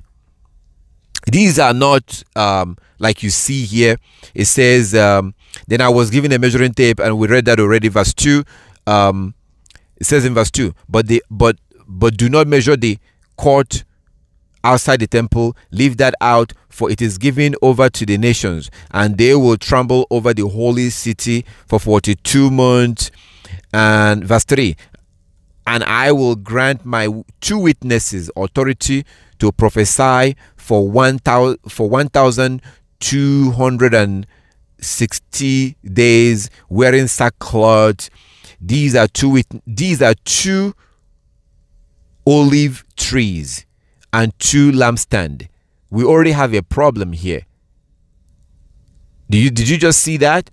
So in verse 3, look at verse 3. And I will grant my two witnesses authority to prophesy for 1,260 days, wearing sackcloth. But then look at verse 4. So they are described in verse 3 as human beings. In verse 4, they are described as two olive trees and two lampstands. Olive trees. So in verse 3, there are two human beings. Verse 4, there are two olive trees and two lampstands that stand before Yahweh of the earth. Verse 5, and if anyone wants to harm them, fire pours from their mouth and consume their foes. Anyone who wants to harm them must be killed in this manner. So if somebody wants to harm them, fire will come out of their mouth and kill those people. Have you ever heard of anything like that ever in history? So Christians may now tell you that, oh, this means that this is going to happen in the future. So you're living your life waiting for this like almost like a comic book kind of future. So we continue. Say that anybody that wants to kill them, fire will come out from their mouth. Do you know of any man whose fire comes out of the mouth and killed? Okay, let's keep going. Verse 6. They have authority to shut the sky so that no rain may fall during the days of their prophesying.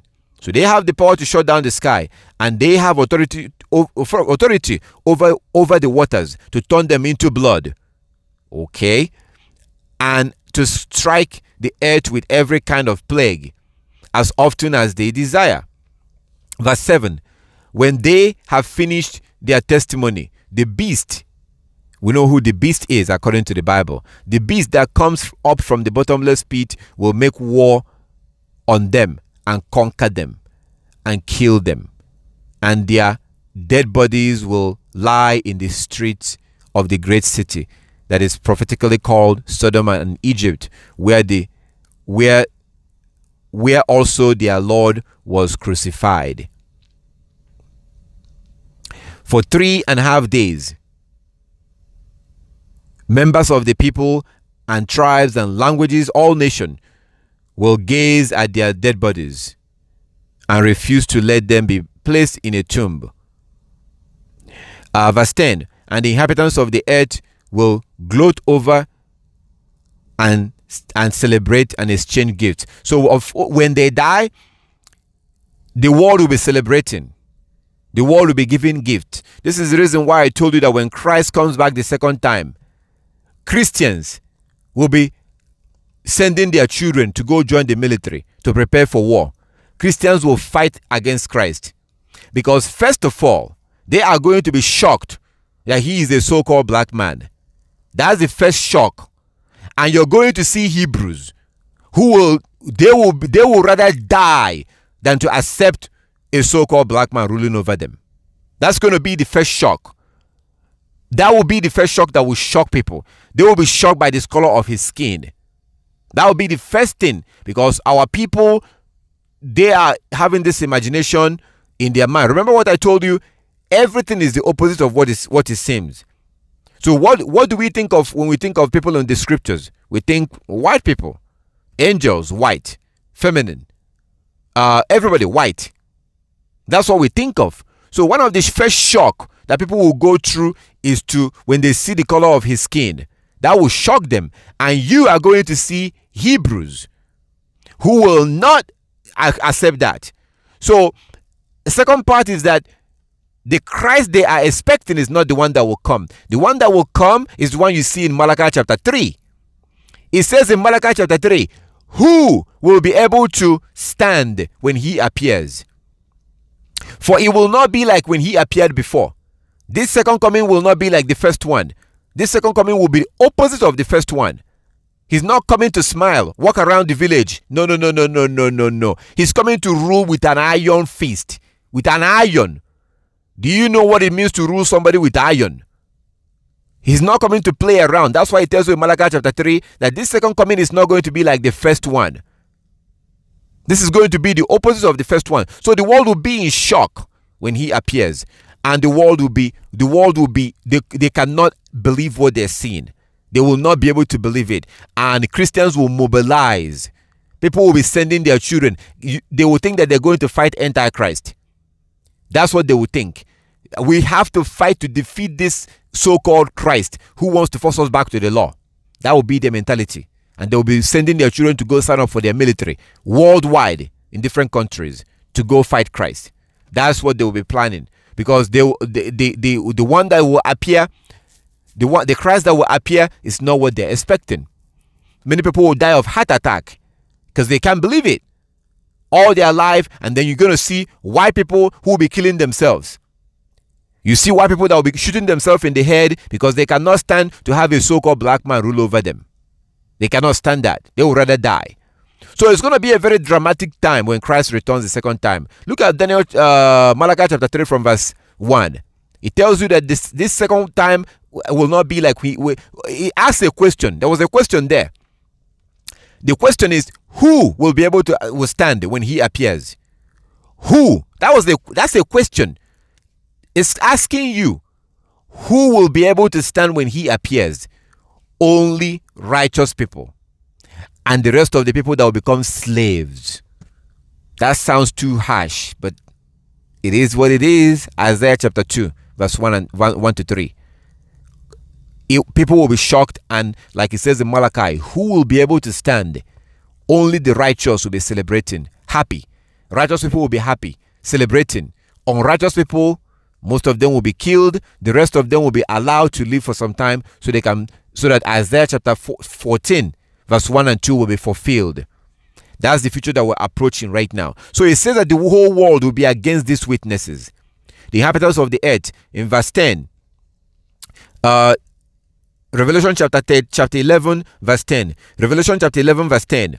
But after 3 days, after 3.5 days, the breath of, okay, I guess I'm in verse 11. Let me go back to verse 10.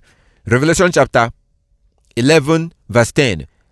And the inhabitants of the earth will gloat over them and celebrate and exchange presences. Let me ask you, my brothers and sisters, you don't have to say anything. What do you think will happen if somebody start shouting about the law?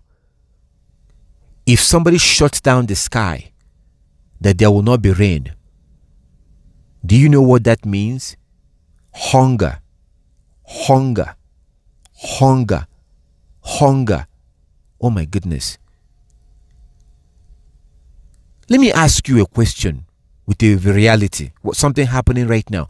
What do you think that people in this world would do today if they find out that somebody is responsible about the so-called coronavirus? Think about this. Hold on. How do you think the world will respond? Because it says here in Revelation chapter 11 that these two witnesses were given power to cause plague into the earth. They're given power to make plague, like coronavirus. That's a plague, and all the other viruses. So what do you think will happen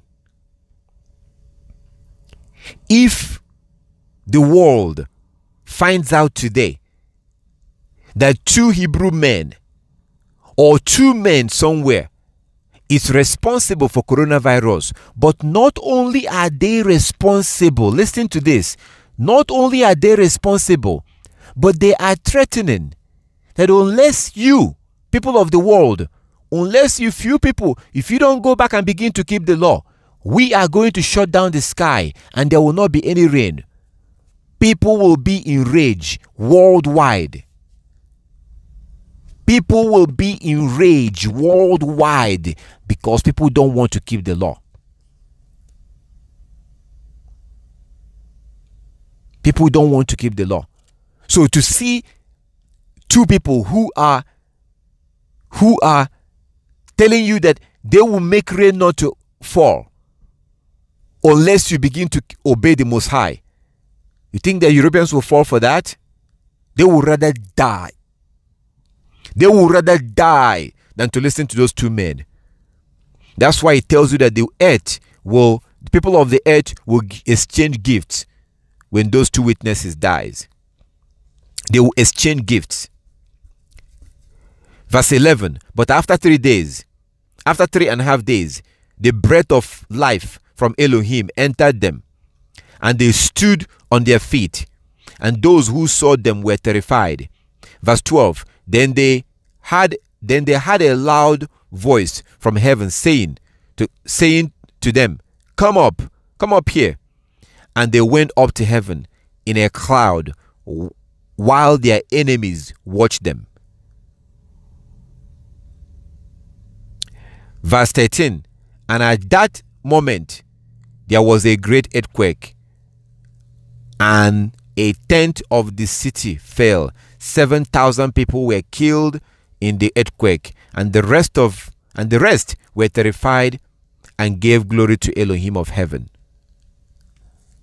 So the question has been asked about, I think you mentioned Elijah and some other prophet.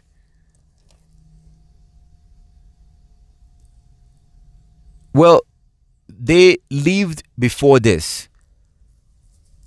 John got this in 90 AD.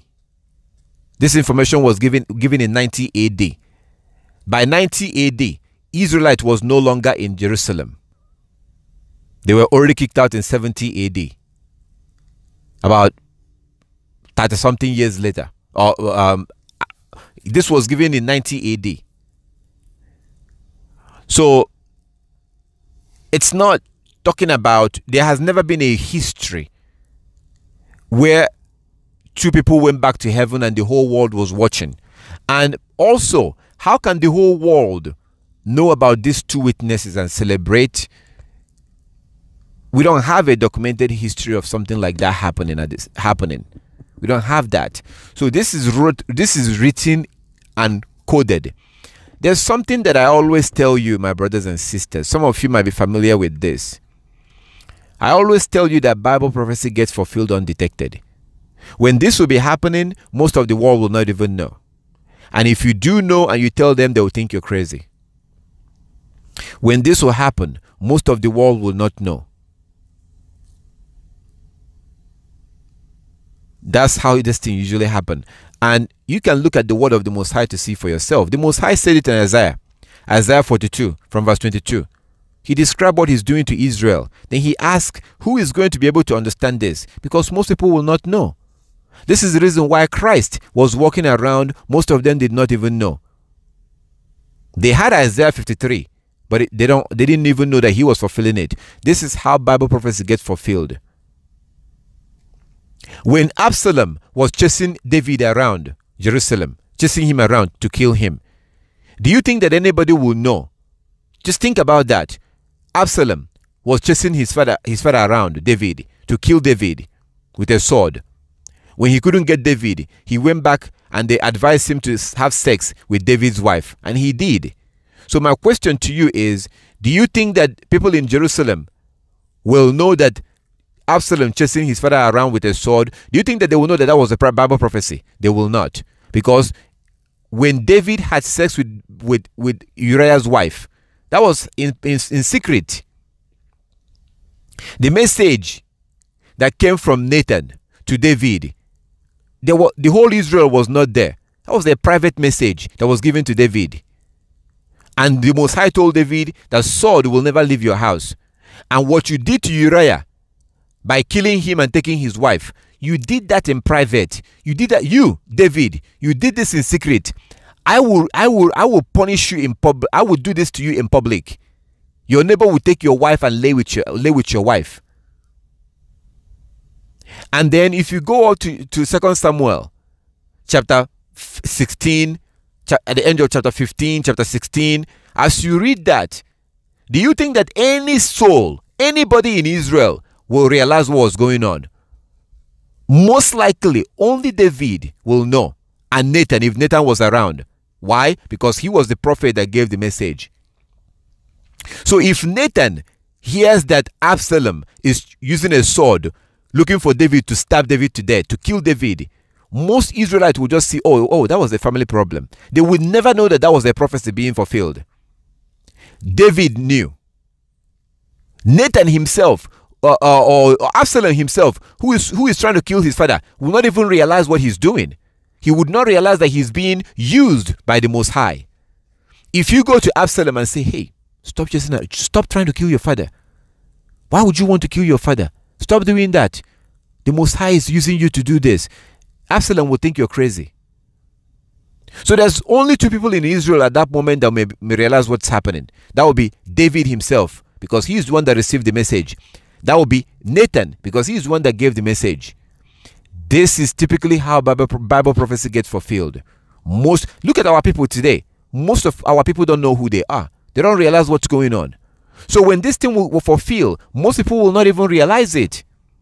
Most people will not know it. And if you happen to be able to know that this is happening, and you tell people, they will think you're crazy. Like me telling you that Revelation 17 is talking about Roman Catholic Church and Rome. Roman Catholic Church. That sounds crazy. When I tell you that Revelation 18 is talking about America, that sounds crazy. And also Isaiah 47. This has been the nature of Bible prophecy. That's why it says in Isaiah chapter 53, who will believe our report? Who will believe this? And then it goes on to describe things. And today, it's like, look at that. Even Isaiah 53 was written in code. Look at verse 2. Isaiah 53 verse 2. It said that he will come out like a tender plant from a dry ground. That's impossible. Plants don't come out of a dry ground. So even Isaiah 53 was written in code. This is the nature of Bible prophecy. So what you see here in Revelation chapter 11, when these things will begin to be fulfilled, 99.99% of the world will not even realize it. But you can realize it. You will realize it if you're paying attention. And that's where the law comes in. That's where the law comes in. Can somebody read me at the very last verse of Deuteronomy 29? The very, very last verse. Is it possible? Deuteronomy 29. If you're keeping the law, you will be able to you will be able to understand Revelation chapter 13 or chapter 11. If you're not keeping the law, you will join the world to be cheering at the death of those prophets, because to you they are demons. They are evil people. That's if you're not keeping the law, you will be joining the world to celebrate their death. But if you're keeping the law, you will not join them to cheer, and you will know what is happening, but the rest of the people will not know. Deuteronomy chapter 29 at the very, very last verse. Ready? Yes. The book of Deuteronomy chapter 29 verse 29. The secret things belongeth unto Yah our Creator, but those things which are revealed belong unto us and to our children forever, that we may do all the words of this law. Thank you very much. So secret things belongs to the Most High. The ones that are revealed unto us. Who is us? The Chinese, Asians, Africans, Latinos, Europeans? No. The things who are revealed to who? It tells you right there. Revealed to us that we may do the law. So without keeping the law, you cannot understand Bible prophecy. That will be your key.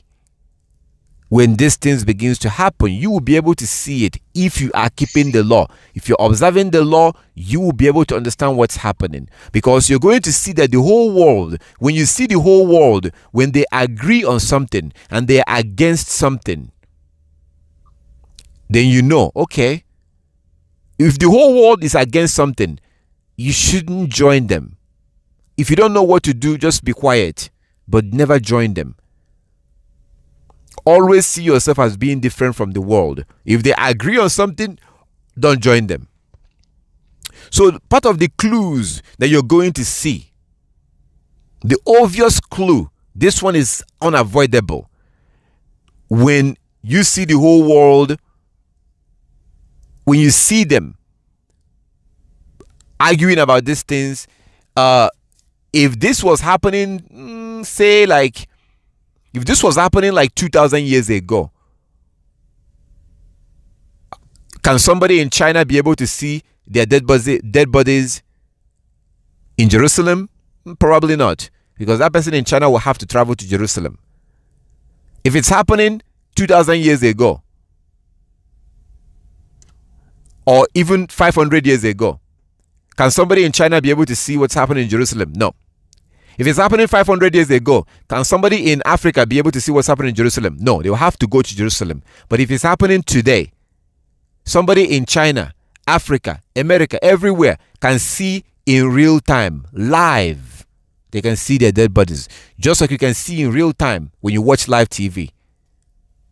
If you have a friend in Jerusalem, they just take up their, you don't even have to know anybody in Jerusalem. They'll open their phone and go to live, and just from there you can watch from Facebook, you can watch from this social media, and their dead bodies, whatever is going on, will be able to see in real time by the whole world, and the whole world will be giving each other gifts. They'll be so happy. Finally, these evil people, because usually those who are keeping the law are looked at as evil, bad people, agents of Satan. Those who are breaking the law are looked at as righteous people. That's the world that we live in today. So when you look at this prophecy, you can see it gives you some clues as to, okay, when this is going on, the whole world are reacting in real time, because things used to be very slow back in the day. So if something is happening in Jerusalem, you have to go to Jerusalem to find out. And you have to, if something happens in Jerusalem, it takes months for somebody in Africa to know about it. You know why? Because somebody has to get into a boat, a ship, and sail to Africa. And then those in Africa will hear that message. Somebody has to get into a boat and sail to China. But now you don't have to do that. So this is organized here for you, that when this thing is happening, the whole world will know, and they will react accordingly. So it says in verse, I believe it was verse 10, verse 10, and the inhabitants of the earth will gloat over them and celebrate and exchange gifts, because of the two prophets had been tormented, because the two prophets has been tormenting the inhabitants of the earth. They have been tormenting people, punishing people, like tormenting them, doing things that are like giving them coronavirus and stuff like that. And people get tormented. It doesn't matter where you are. You are affected. Your job is shut down. Your school is shut down. Whatever you're doing is shut down. You can't go out. So that's the kind of things that will be happening. And everybody is going to be angry. Everybody will be pissed off when they find out that these people are doing this. So the bottom line is that when this happens, those who are keeping the law will be able to realize if it is Yah's will. If it is not Yah's will, like Daniel, when he wanted to know what will happen in the last days, some of them he was told, oh, no, close that, it's not meant for you. So, but most people in this world will not realize it. But those who are paying attention, who are keeping the law, will be able to see it. Because, like right now, I despise this world. Honestly, I really, really hate this world. I really hate the things that are being done. I hate the system. You know, the things that are worldly things, like, you know, fashion, their style of dressing, their food. That it's been years since I drank soda. I don't go to restaurant. I don't buy stuff from restaurant. I do not go to restaurant because I don't know who cooked the food. I don't know what they were doing while they were cooking it. We now see all this stuff in social media today, in these days. So it's been years since I drank soda. I don't just eat, like, you know, go to the store, buy takeout, order hamburger, eat pizza. I don't eat those things. I don't eat like that. I do not eat like that. Most of the things I eat are natural things. So what happened? But I used to eat like everyone else. So I really despise this world. So if you're watching closely, like, if the whole world agrees on something, watch very closely. That thing is usually against Yah. So as you see at the end of chapter 20, Deuteronomy 29, those who are keeping the law have the ability, Yah can reveal to them what is really happening. But these two witnesses, it's not going to be what you're expecting. It will be totally different. That is the reason why that when you realize what is really happening, and then you tell people, they will not believe you. So it will not be like exactly what you're expecting, just like we saw in Revelation chapter 17. You can also look at other places. It will not be what you're really thinking. But if you look closely, you will see it. It's going to happen, and the will of the Most High will be done. They will do this. It's going to happen. We'll fulfill the will of the Most High. It's just that it will not be like you're expecting. You see, our ancestors were expecting a Messiah. Our ancestors was expecting a Messiah. They had the scriptures. They had the book of Psalms. They had the book of Daniel. They had the book of Daniel, Psalms, Isaiah, Deuteronomy. They had these scriptures, but the person they were expecting, it did not happen the way they thought. Yah did it completely opposite. They were expecting like a Superman or something. Yah did it differently. So oftentimes, what we are expecting is not usually the way the Most High did it or will do it. So right now, some of us, you might be expecting that the Most High is going to, you know, there's going to be some kind of a heavenly plane or something that will arrive in front of your house and ask you to enter to deliver you. How did he deliver his people in the past? He always tells them, okay, leave, it's time to go. So anyway, I don't want to get into that too much, but Revelation chapter 11 will not fulfill the way you think. These are basically written like a coded word. What you want to watch for is the reaction of the world. Watch the world. Who are they against? Who are they not? Who is the world against? That's what you're watching. And like it says, the world will give gift, they will celebrate because this true prophet has been tormenting them. And usually, what does a prophet do? What does the prophets do? They are trying to get you to go back to the law. They are prophesying. They are telling you to, so they are telling you your sins. They are describing the anger of the Most High and what the Most High will do and things like that. So that's what I can give you right now when it comes to Revelation chapter 11. But we did look at other things which I pray Yah's willing will help you to kind of understand Bible prophecy. But at least if you didn't get anything from this, understand that Bible prophecy never ever happens the way that people expect it. So if it says that it's going to be 1, 2, 3, 4, 5, 6, yes, it will be 1, 2, 3, 4, 5, 6, but it will not be 1, 2, 3, 4, 5, 6 in English. So that's why people are sitting around and waiting for 666. And most people actually do have the mark of the beast right now without even realizing it. We've studied it in the past. We'll study it again. And I will be making lots and lots of video about the mark of the beast very soon. Lots and lots of videos about that, because there's very very few people that actually I've seen some things, but they are not I think there was some guy, a Seventh-day Adventist guy, who is trying to do things about the mark of the beast. So he would tell you that who the beast is. He would try to, he just limited to the Catholic Church. He just kind of leaves it there. But you cannot understand the mark of the beast if you don't even know who the Israelites are. If you don't understand who the Israelites are, how can you understand the mark of the beast? If you don't understand who the Gentiles are, how can you understand the mark of the beast? So Yah's willing, I will be doing so many things very soon on the mark of the beast. Lots and lots of videos on that to kind of spread that awareness. But again, like other prophecies, most people may not even take it seriously. So mark of the beast is not going to be what you're thinking. It's already here already.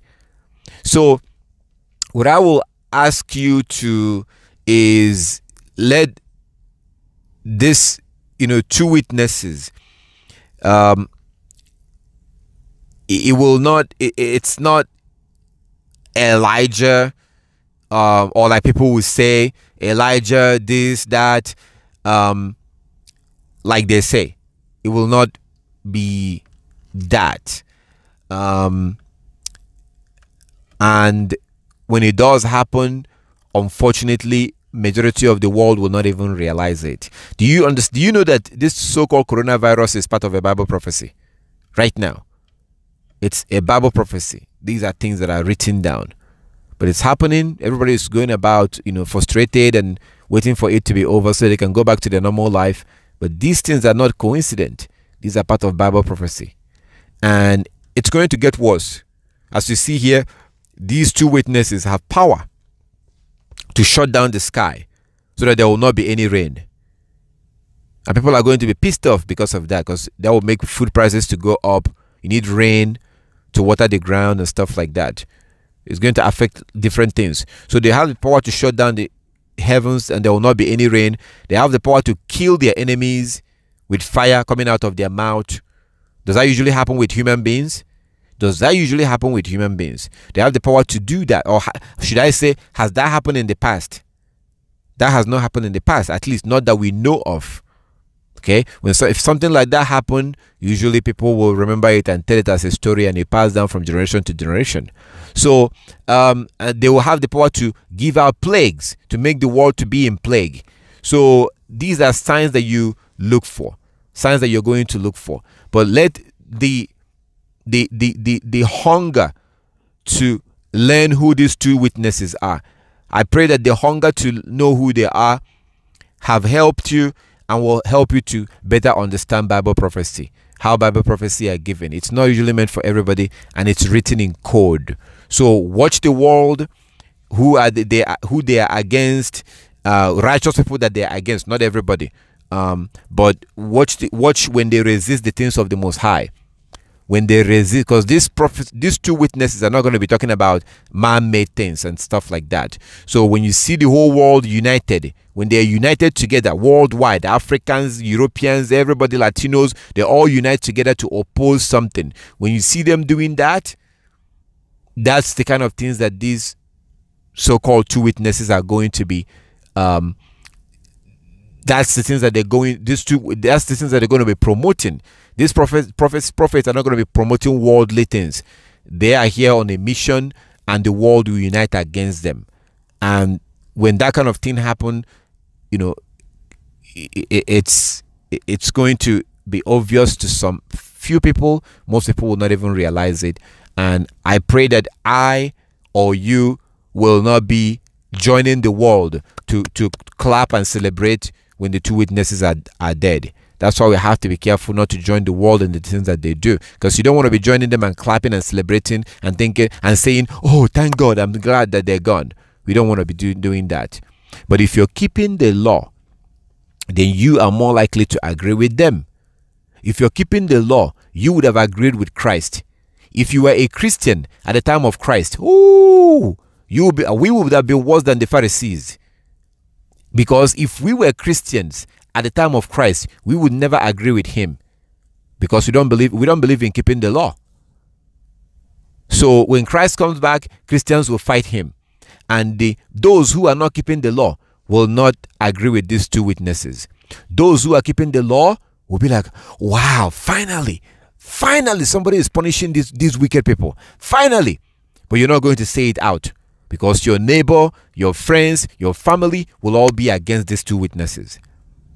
So whatever you say in your mind, you say within yourself. But in your mind, you're so happy that it's happening. Like I saw a video and it put a smile on my face.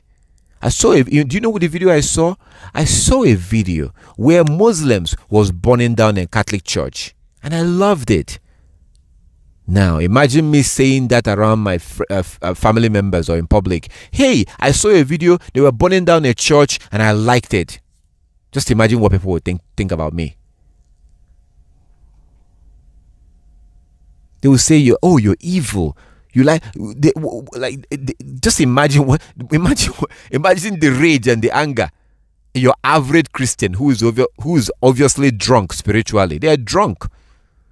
So when you see the things that something like what these two witnesses will be doing, if you're keeping the law, you'll be smiling in your heart, because you're thinking, wow, finally somebody is judging these devils. That's what you'll be thinking, but you not say it out loud, because you're keeping the law. So you are able to agree with what they're doing.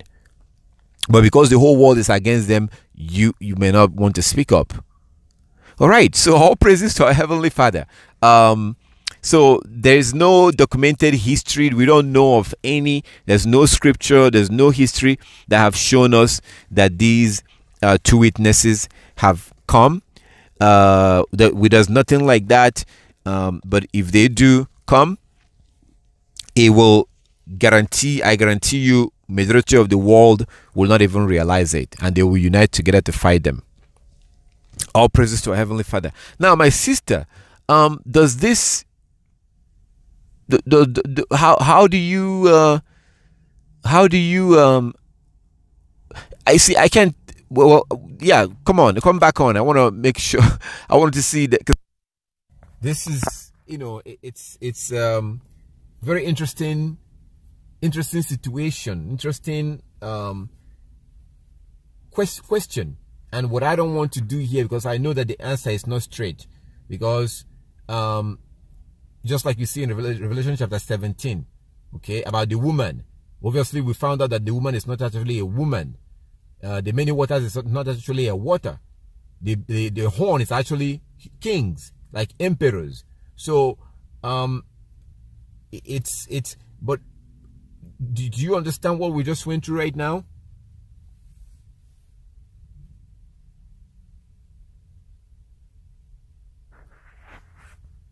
Yes, go ahead. Maybe somebody must have muted me, I think.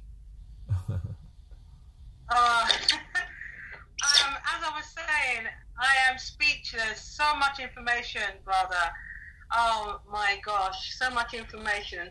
There's a lot of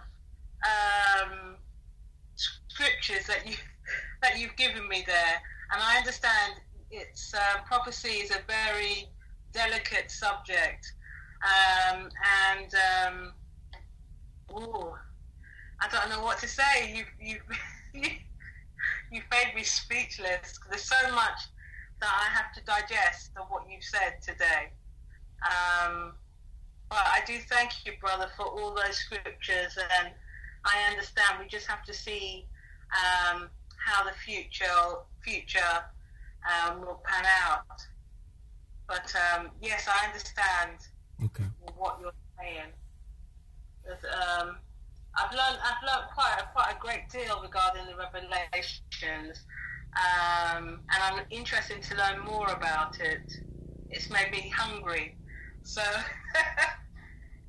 yes, thank you, brother. All praises for what you've taught us today. But there's a lot to digest. Yes, all praises, all praises. So for everything you did. Some of you might remember, if you're paying attention in Europe, not too long ago, Britain, UK, decided that they want to break out of European Union. As soon as I heard that news, it reminded me of the book of Daniel that talked about the beast, the fourth kingdom, how the fourth kingdom will be divided. So when I thought about that, that was what I thought. But then I think I saw something online where someone else was thinking the same thing. So here you have a real life event going on, and people were like, wait a minute, this is Daniel. This is Daniel. So it talks about how the beast will be divided, how they will eventually be divided. So so these are things that I have another situation that happened, and that was when the Pope went to America. I think the last time he went to America, and I saw some videos, and I'm looking at this video, I'm like, wow, this is like Revelation 18 and 17 together. And I was looking at this, I forgot, John Boehner. His name is John Boehner. John Boehner was like the Senate president in America at that time. This man was crying, a politician, the third person in line to be the president of America. He was crying. You know, like when a little girl sees their hero, their musician, like somebody that they really like or something. This man tears was coming out of his eyes because of Pope. And I was watching this, and I was thinking about the book of Revelation, chapter 17. You know, because it was such a reunion. That was what it was. It was a reunion. So you have Roman Catholic Church going to America, and the President Obama welcomed them at the airport. You can see the videos on YouTube. Obama and his wife welcomed them at the airport officially. And then he went and spoke at the US Senate. Do you understand what that means? The whole Senate gathered together for the Pope to speak. And John Boehner was over there. Tears was coming out of his eyes just because the Pope was speaking. So that was a reunion. So it's like the Americans. It's like them. It's like seeing their mother they haven't seen in a while. And I was just watching this, and it was just Revelation chapter 17 right there. Because the nation you see in Revelation chapter 18 was born from 17. It was born from 17. That's why you hear people tell you today that America was founded by people who were seeking religious freedom or whatever. That's what they say. Truthfully, to be honest, some of those that migrated, that went to America, are actually people that they went and they have some Christian root. They did have some Christian root that started in Philadelphia and other places. they did have some Christian root. Is that a good thing? Horrible. It's not a good thing. It's not a good thing because Christianity is not a good thing. So it's like sometimes I see this real life event, and I'm thinking to myself, if I have like a brother or a sister next to me, I'll be, wow, look at this, look at this. But sometimes you see it and you're by yourself and you're thinking, wow, there's nobody to really share this with. But it's like you can see what's happening. But if you tell people, they will think you're crazy. Okay, so let me give you something else that's happening right now that you may not even realize. Okay, look at the president of America right now. 20 years ago, 50 years ago, 60 years ago, this man will not smell anywhere around the White House. In the past, Trump may not even be invited he's not even worthy to be invited in the White House. 40 years ago, 50 years ago, 60 years ago, Trump may not even be invited. He will be considered a joke, but today he is the president. Now look at the person who is running to replace him, Joe Biden. The man can't even think straight. Like he can't even, sometimes he forgets where he is. He actually forgets where he is. He mistaking his sister to be his wife. He has all this stuff. So he can't even talk very well. That's the man who is running to represent America. This means something spiritually. Biblically, in terms of Bible prophecy, it means something. But if you're looking at the situation, you might not even realize it as the reason why it's happening. So you see the current president. Then now you see the person who is running to replace him. He's very old. He's old and he has lost his memories.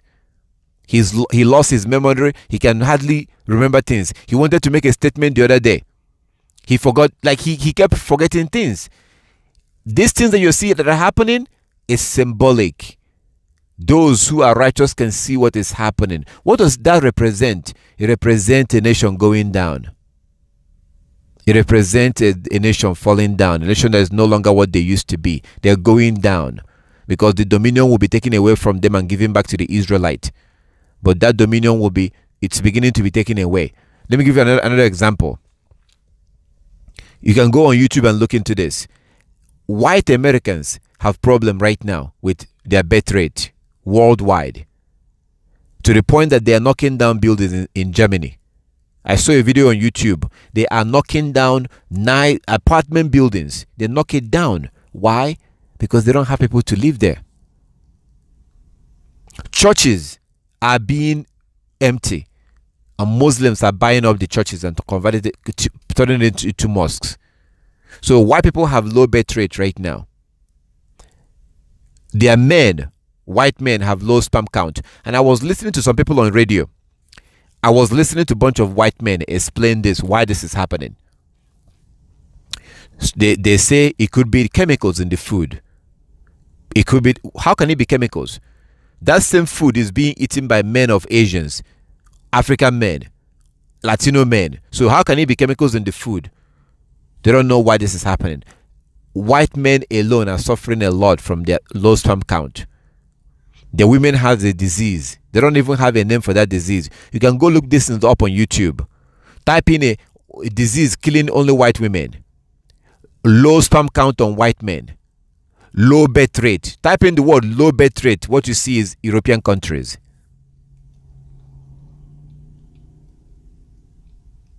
These things are not coincident. Then drug overdose, high drug overdose. It's not a coincidence that this thing is happening to a particular people at the same time. This is all Bible prophecy. So I watch in amazement. And it makes me, it kind of scares me. No, not scare me. I don't know if I would say scare me, but it makes me to know that the Bible is authentic. The Bible is authentic. What you see here is the fourth kingdom collapsing right in your face. So this is how Bible prophecy gets fulfilled. When it's happening, you will not most people will not realize it, and more things are going to happen. Okay, look at the coronavirus. Look at the way it happened. Look at what it did. Look at the disaster in Italy. Look at the disaster in Italy and Spain. And then look at Africa. that doesn't have this medical system and medical this and medical that and medical that, and Africa was almost like, it was not a problem at all. It was not a problem in Africa.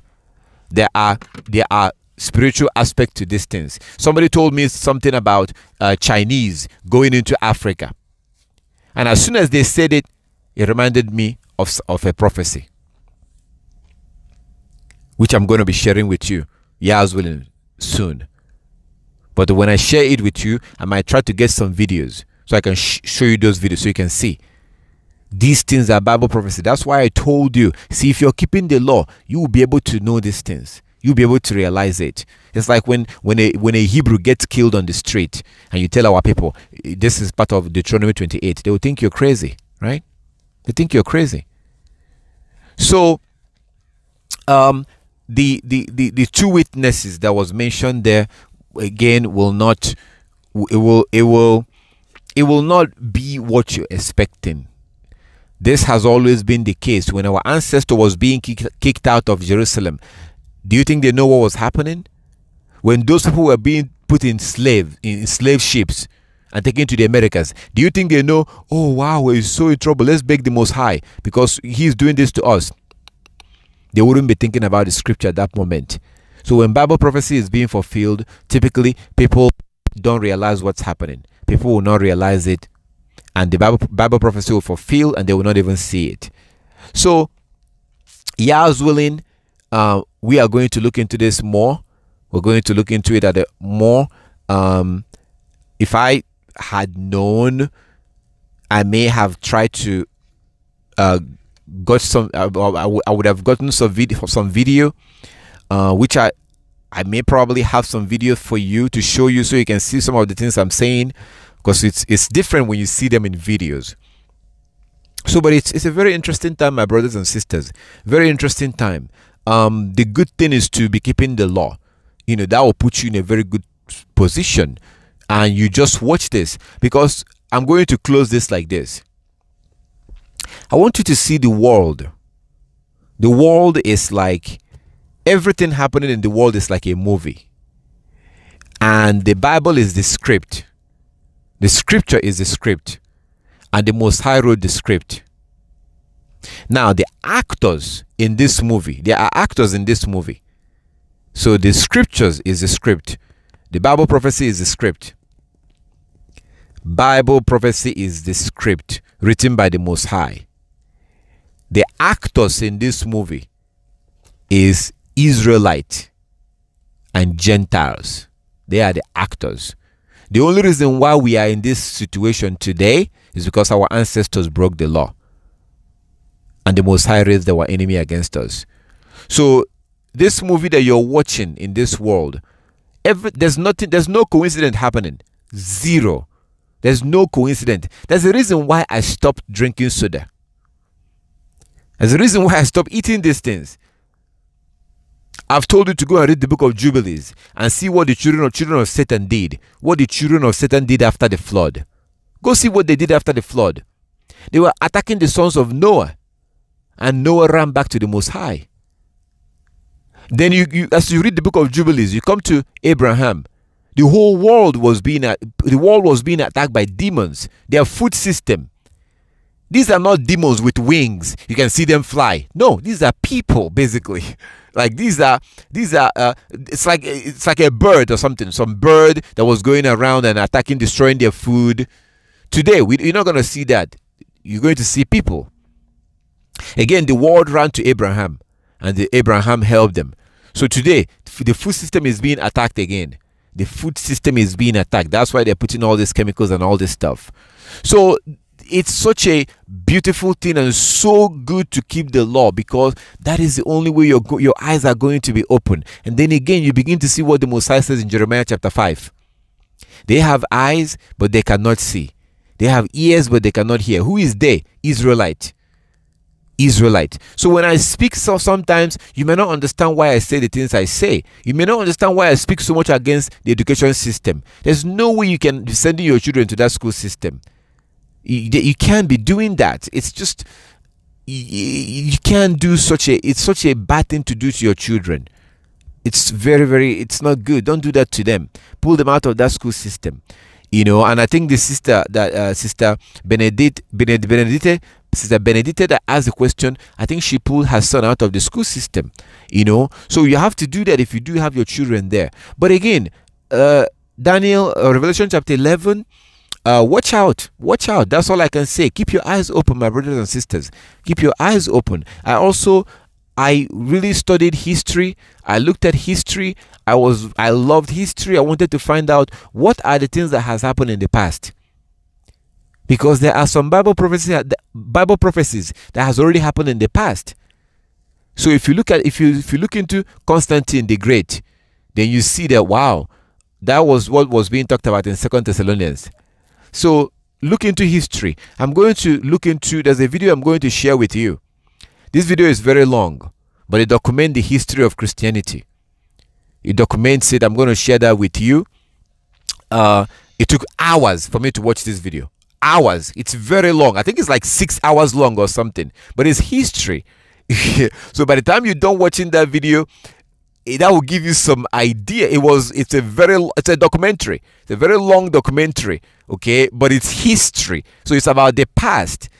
So that will help you to understand. That's why you also have to really, really don't abandon the book of Maccabees. Read the book of Maccabees. It's a history book. So there are prophecies in the book of Daniel. When that prophecy was fulfilled, it was written down in the book of Maccabees. You have to read the book of Maccabees. If you don't read the book of Maccabees, you will not understand the book of Daniel. So history is very important. But as you live your life and watch the events that are happening, don't agree with the world. Stay on the side. If you go outside, you can say people, hello, how are you doing, how are you, blah blah blah, but don't go too close to them. Don't let them come too close to you. Just just try to separate yourself and just watch what's going on. Do like Christ says in John chapter 17. We're here right now and he's praying for us, those that do keep the law. Let's focus on keeping the law. And as you keep the law, my prayer is that Yah will increase your knowledge, your understanding, your zeal, so that you can better understand these books, so that when the whole world unites against any two people or against something, you'll be able to see it. And Yah's willing, when Revelation chapter 11, if something like that begins to happen, you will be able to have a better understanding and be able to see what's happening. But I do guarantee you one thing: if it begins to happen and you understand it, I tell you, most people around you will not understand it. The only reason why you'll be allowed to understand it, Revelation chapter 11, is if you are keeping the law. But then the problem is that if you do understand it when it's happening, it will not happen exactly the way you see here. Most of the people in the world will not understand it, and you just be by yourself. You feel lonely because you're smiling, you're seeing what's happening, you're excited, but people think you're crazy because it's not what they think. So when Christ was walking around in Jerusalem, if you say that he is the one mentioned in Isaiah 53, people will say, shut up your mouth, you're crazy. That's what people would think you're crazy, because they know him, they know his dad, they know his mom, they know his brothers. Why? Because they're expecting something else. This is what Yah usually do. So Yah, when he said that he would do something in Bible prophecy, when that prophecy is being fulfilled, typically it's not the way you think, So if I tell you that Bill Cosby is in prison because of Deuteronomy 28, you think, wait a minute, brother. No, he's in prison because he was having sex with white women. That's what you would think.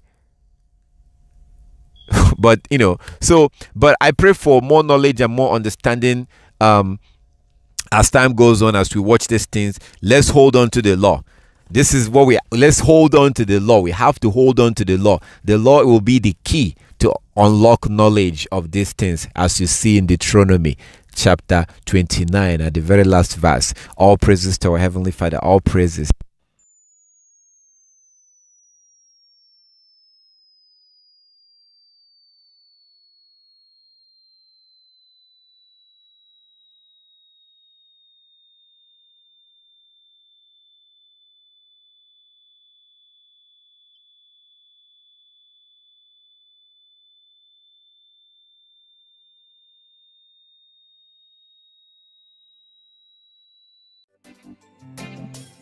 Bye.